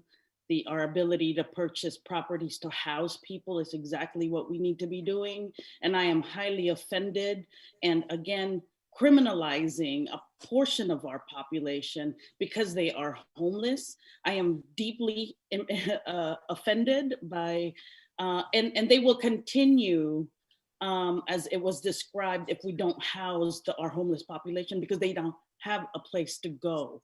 And so our job is to find for them a place to go so they can become part of our community, because we don't treat them like they're part of our community. So I just want to make sure I go on record that I am in complete support and impressed with this purchase, because the other hotels, motels that we were looking at were not of this quality. It didn't come with furniture, and the way it was presented today, I'm very impressed. So thank you, Madam Chair, for that opportunity. And if I can second and third, I will.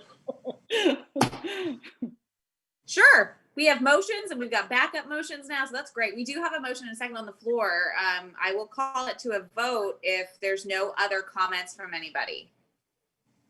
Going once, twice. Okay. Yeah. Thank you to the team. I ditto all of my colleagues' comments. I'm so appreciative to be part of a group that really has prioritized smart use of our resources in a way that's going to really beneficially impact the folks that we serve. So let's vote. Vice Chair Klumpner. We'll come back to him. Commissioner Akers. Yes. Commissioner Davis. Yes. Commissioner Hester. Yes. Commissioner Mitchell? Yes. And I will add my yes to that. So we have 1, 2, 3, 4, 5 commissioners voting in favor, 1 not voting. Can you hear me now?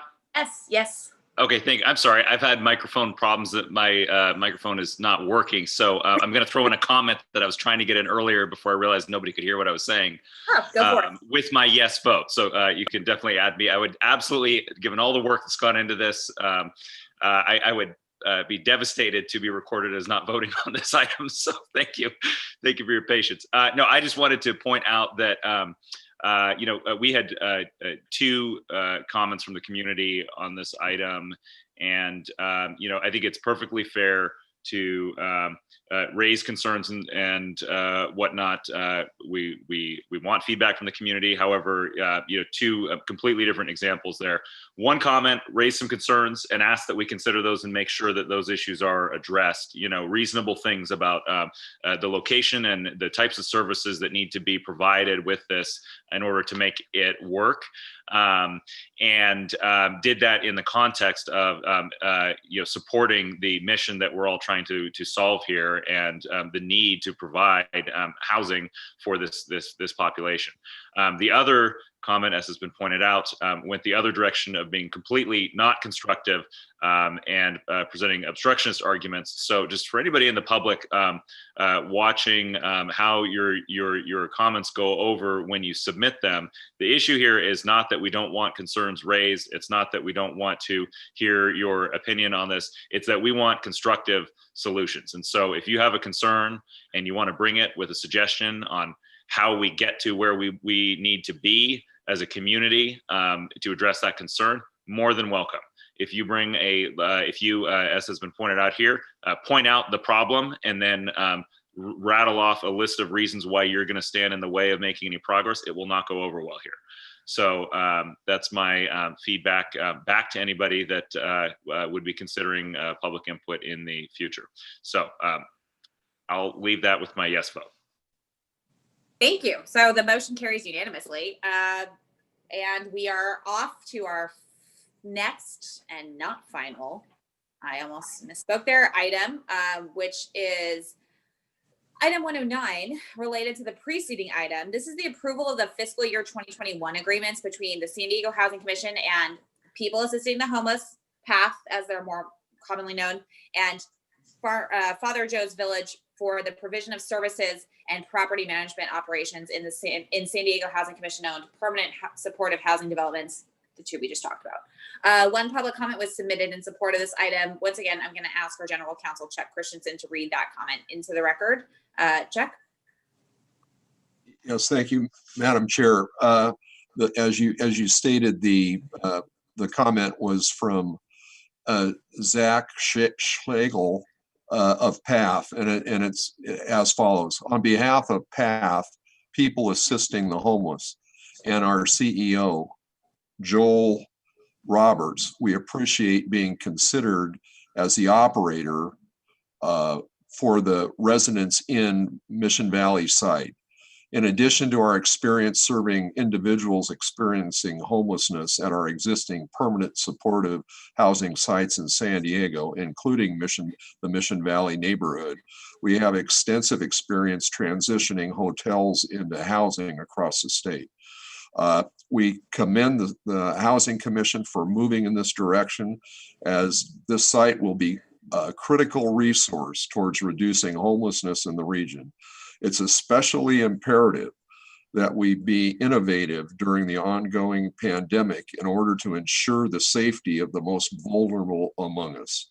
This is a unique opportunity to house individuals in our 192-unit community, and we hope the board will vote to recommend this to the Housing Authority. Thanks again for your consideration. And that concludes the comment that was submitted, Madam Chair. Thank you, Chuck. We'll be hearing again from Senior Vice President of Homeless Housing Innovations, Lisa Jones. Lisa, whenever you're ready. Good morning again, Commissioners. I'm Lisa Jones, Senior Vice President of Homeless Housing Innovations. And with me again is Casey Snell, Director of Housing First Administration. Today, we are seeking approval of 2 agreements for the provision of supportive services and property management at the 2 permanent supportive housing developments to be purchased by the Housing Commission, which were the subject of the last presentation to the board. Now it's my turn. I'm so sorry. Casey and I seem to be volleying. Okay. Excuse me. Perfect. The creation of these affordable permanent supportive housing units aligns with the city's community action plan on homelessness and the exit strategies related to Operation Shelter to Home. Next slide, please. In March 2020, as the COVID-19 pandemic unfolded in San Diego County, the Housing Commission, the City of San Diego, the county, the Regional Task Force on the Homeless, and the San Diego Convention Center collaborated to implement preemptive measures to ensure persons experiencing homelessness were not unduly impacted by the pandemic. As a result of the collaboration, Operation Shelter to Home launched on April 1st, 2020, as discussed in the previous presentation. From the earliest days of the project's implementation, a key focus of the operations and leadership team's efforts has been to implement exit strategies to transition as many residents as possible into longer-term and permanent housing solutions or other appropriate housing. As part of this effort, the Housing Commission and City are creating 332 units of permanent supportive housing. Next slide. The Housing Commission identified the Residence Inn Hotel Circle and Residence Inn Kearny Mesa for purchase to repurpose the properties into permanent supportive housing. The hotels will quickly be ready for occupancy once all the necessary approvals are obtained and financial closing occurs. 100% of the 332 units will be subsidized with project-based housing choice vouchers.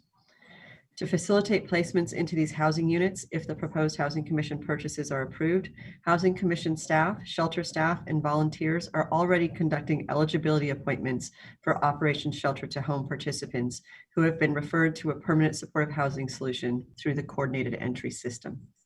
The goal is for the properties to be placed into service by December 31st, 2020.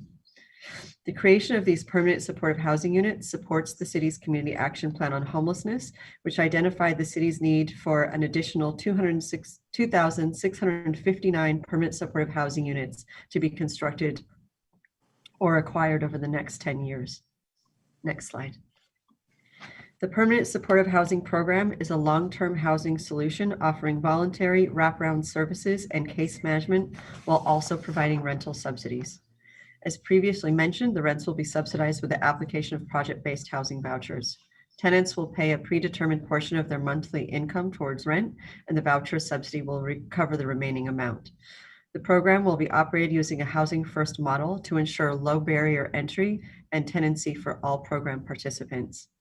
The service model also uses national best practices such as trauma-informed care, motivational interviewing, and harm reduction to support a client-centered approach when delivering services. The result is a welcoming, solutions-focused environment focused on housing stability and community. Next slide. Services within the Permanent Supportive Housing Program include, but are not limited to, ongoing case management, mental health services, substance use disorder services, healthcare services, life skills, and education and employment services. The coordinated entry system will continue to be utilized to identify tenants as vacancies occur over time.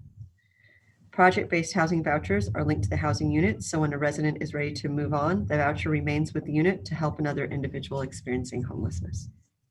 Next slide. Housing Commission engaged in a request for qualifications procurement process to identify and award for the services contracts to 2 nonprofit organizations.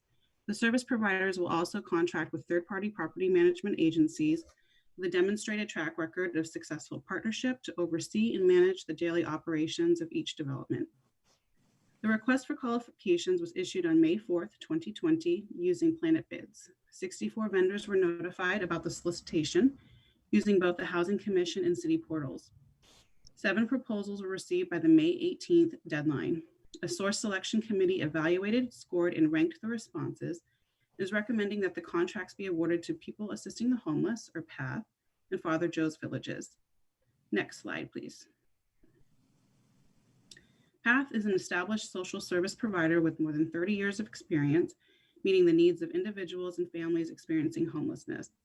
PATH operates throughout the state of California, including a distinguished presence in San Diego. In calendar year 2019, PATH provided services to more than 25,000 persons experiencing homelessness in the state of California, while achieving almost 1,200 placements into permanent housing. PATH follows the Housing First model, which recognizes the need to provide housing and shelter without precondition in addition to ongoing supportive services. PATH specializes in rendering an array of housing and supportive services such as permanent supportive housing, emergency shelter, case management, outreach, and housing navigation. Next slide, please. For 70 years, Father Joe's Villages has empowered individuals and families experiencing homelessness and poverty to achieve self-sufficiency. Father Joe's Villages is one of San Diego's largest residential homeless service providers and houses more than 2,000 persons daily, typically serving over 14,000 individuals experiencing homelessness annually. In addition, they operate an array of programs, including transitional housing, rapid rehousing, interim housing, permanent supportive housing, affordable housing, the day center, and other service programs to meet basic needs. In addition to its program portfolio, Father Joe's Villages offers services for clients such as basic services, mental health counseling, substance abuse treatment, education and outreach, and many more services. Father Joe's Villages also follows a Housing First model and provides housing and shelter without preconditions. Next slide, please. This slide provides an overview of programmatic funding for the current and next 2 fiscal years. The agreements are anticipated to be funding with Emergency Solutions grant funds, Homeless Emergency Aid Program funds, and property operating income. PATH's agreement will be in the amount of $2,793,106 to provide services and property management for 190 units at the Hotel Circle site. Father Joe's Villages agreement will be funded in the amount of $2,089,008 to provide services and property management for 142 units at the Kearny Mesa site. Funding is contingent on the annual fiscal year budgeting process and the subsequent approvals from this board and the Housing Authority. Today we are asking, next slide, please. Today we're asking the Board of Commissioners to recommend that the Housing Authority take the following actions as detailed in the staff report and on the following slides.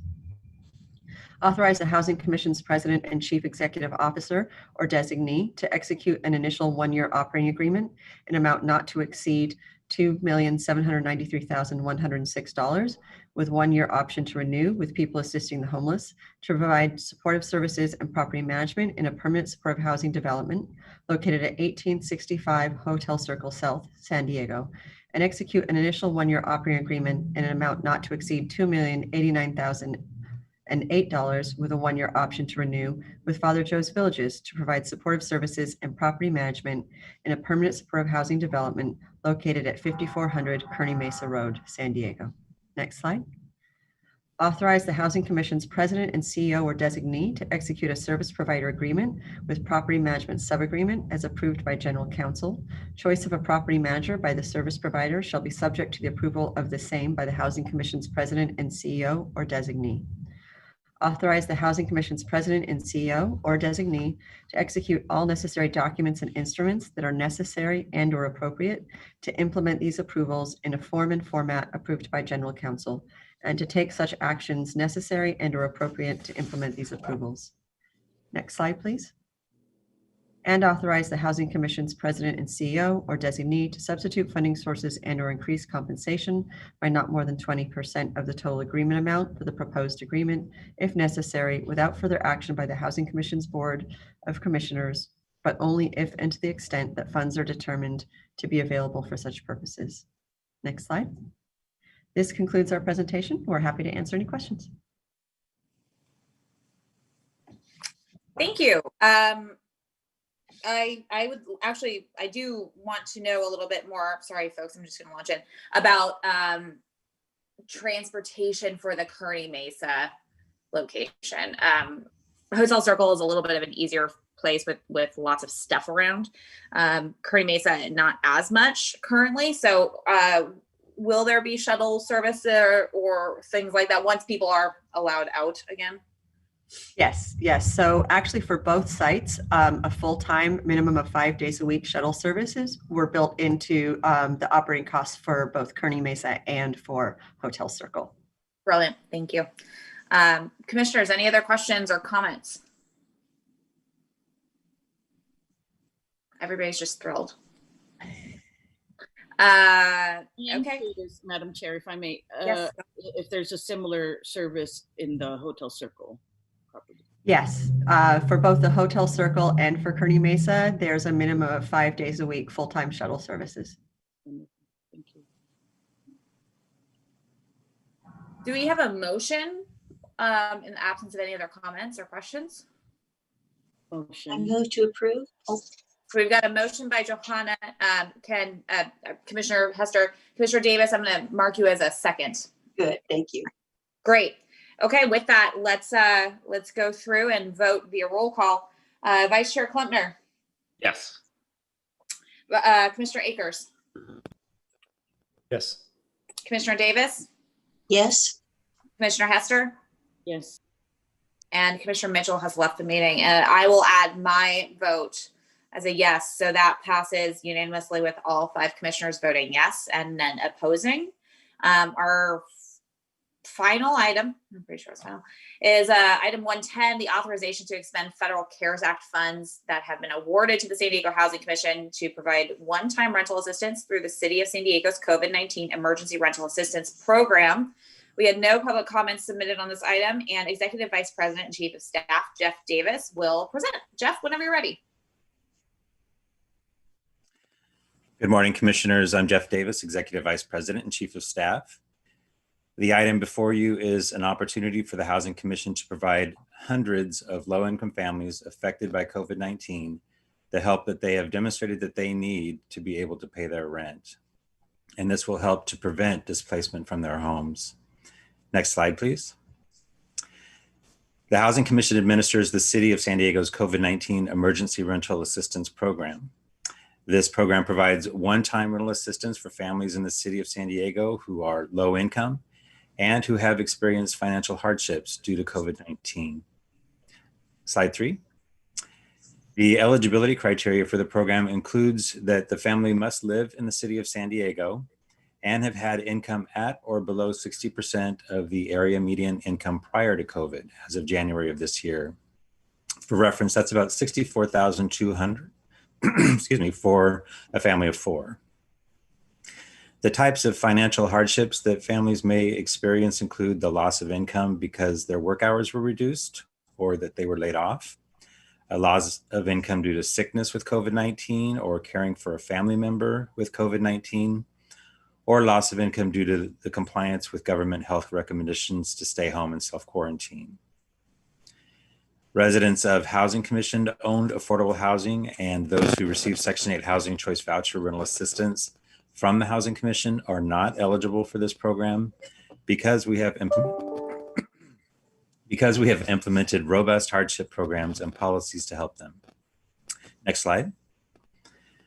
The program provides one-time payments of up to $4,000 for qualifying low-income households. On June 30th, the City Council allocated $15.1 million in federal coronavirus aid, relief, and economic security, or CARES Act funds for this program. These were CARES Act funds that had been awarded to the City of San Diego. Next slide.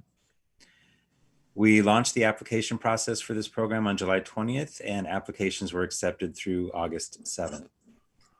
The Housing Commission contracted with 8 community-based organizations who were paid to actively help city residents with their applications. And they were among 60 community-based organizations to which we reached out to help raise awareness about the program and also so that they could help residents with their applications. We also contracted with 211 San Diego to answer calls and provide information about the program. And we engaged in outreach through local media to raise awareness. More than 8,300 households with San Diego zip codes submitted applications to the program. Based on our preliminary assessment, we determined that 5,209 applications met the eligibility criteria for the program. Upon further review and based on current trending, we estimate that about 15% of those applications will not qualify for the program because of reasons such as their income is too high or their hardship was not related to COVID-19. So that leaves approximately 4,400 low-income households that would qualify for help from this program. Next slide. With the existing CARES Act funds that we receive from the city, the program will be able to assist about 3,700 of those households. So approximately 740 households that qualify for help would not receive it because of a lack of funding. Next slide. The Housing Commission has the opportunity to provide the additional needed funds because on August 13th, a week after the program's application period closed, CARES Act funds were unexpectedly awarded to the Housing Commission. In addition to that, on August 20th, Bank of America awarded the Housing Commission a $100,000 economic relief grant for the COVID-19 Emergency Rental Assistance Program. So by allocating $3.2 million of the Housing Commission's CARE Act funds and the Bank of America grant to this program, we would be able to help all of the households that qualify for the program. Next slide. Using the city CARES Act funds, the Housing Commission began dispersing rental assistance payments on September 9th. We anticipate continuing to make these payments to qualifying households into November. If the proposed new funding is approved by you today, those funds will be distributed by the end of the year. Next slide. The staff recommended actions before you this morning are detailed on this slide and in the staff report. We request that you recommend that the Housing Authority of the City of San Diego authorize the Housing Commission to expend up to $3.2 million in CARES Act funds for the city's COVID-19 Emergency Rental Assistance Program. In addition, we ask that the President and CEO be authorized to substitute other funding sources if they are available and if it is in the Housing Commission's best interest. Next slide. It's important to take a moment to recognize the truly outstanding staff work that has been done on this program. Staff's excellent work made it possible to launch this program in a matter of weeks, an accomplishment that I really cannot overstate. What they have accomplished since then is no less impressive. They've built the program, designed a robust application portal, contracted and partnered with dozens of community-based organizations, advertised the program extensively, particularly to vulnerable populations, reviewed thousands of applications, connected with hundreds of landlords, and begun dispersing funds, all while including quality control measures. And all of this has been done in just a matter of a couple months. So I especially want to thank Azucena Valladolid and her team in the Rental Assistance Division for leading this really remarkable achievement, and also to the Information Technology, Communications, and Finance team for their exceptional support throughout the process. That concludes my presentation, and Azucena and I are available to answer any questions you may have. Thank you, Jeff. Hugely positive. I'm so grateful that the funds, that we, I mean, the fact that CARES Act money was given directly to the Housing Commission is reflective of the fact that your work is noticed, it's appreciated, it's trusted by fellow governmental agencies and those in DC. And I think that, the importance of that is huge, because it results in actual dollars coming into your pockets that we can make sure hit the families that are most in need. And that amount of money is going to be a game changer for so many of those families that are probably just absolutely on the brink. And with all of the inconsistencies politically from DC about whether or not we're going to be able to see another relief bill, it is wonderful that we're going to be able to do this and turn it around that quickly. Kudos to your team. Kudos to Housing Commission leadership. I am really excited about this. Do we have any other commissioner comments or questions?